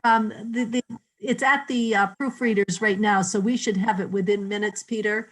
And Okay. Diane, do you have a sheet ready to go and you can read a motion for us? I do. Okay, and Chip, your hands up. Do you have a question? No, sorry. Okay. This would be, Maida's gonna report this? Maida's going to report this. This is why she was asking all those questions, so she'll be I ready just- on the floor. I didn't want to fill it in. I was making that assumption. And then we don't have a number yet, but it's going to be sponsored by the committee of our committee. Yeah, did we lose Bob Helm? Yes, I don't know where he went. Is he coming back on? I'll for the check vote? with him. Okay. The editors are saying probably 15, 20 minutes. So I know. I'm happy. They I'm just, going to be on a I need so to take I'm this. happy to do another Zoom a little bit later if you want, but I mean, it may be sooner, but that's what Nadine is. She said, check back in 15 minutes. So We just Zoom in at 4:30 to vote. Does that make sense to, or actually at 4:20 so we can get it to the clerk's office before 4:30? But Peter needs to get in. I can, right? yeah, I'll stop my teleconference at 4:20 and I'll come on the Zoom. You can do two screens. I'd prefer to do a, cut it short by 5 minutes than not start it at all. Okay, perfect. okay, so I will send you a Zoom invite for 4:20. Okay, and can I use that on my phone, Teresa? You can use it anywhere you want. Excellent, then I'm going out for a walk. All right, thank you, guys. Take us Bye. off, Teresa. Bye. Oh, we gotta go off live. Oh, yeah, I Take gotta, us off. yeah. We gotta stop the live stream. Yep.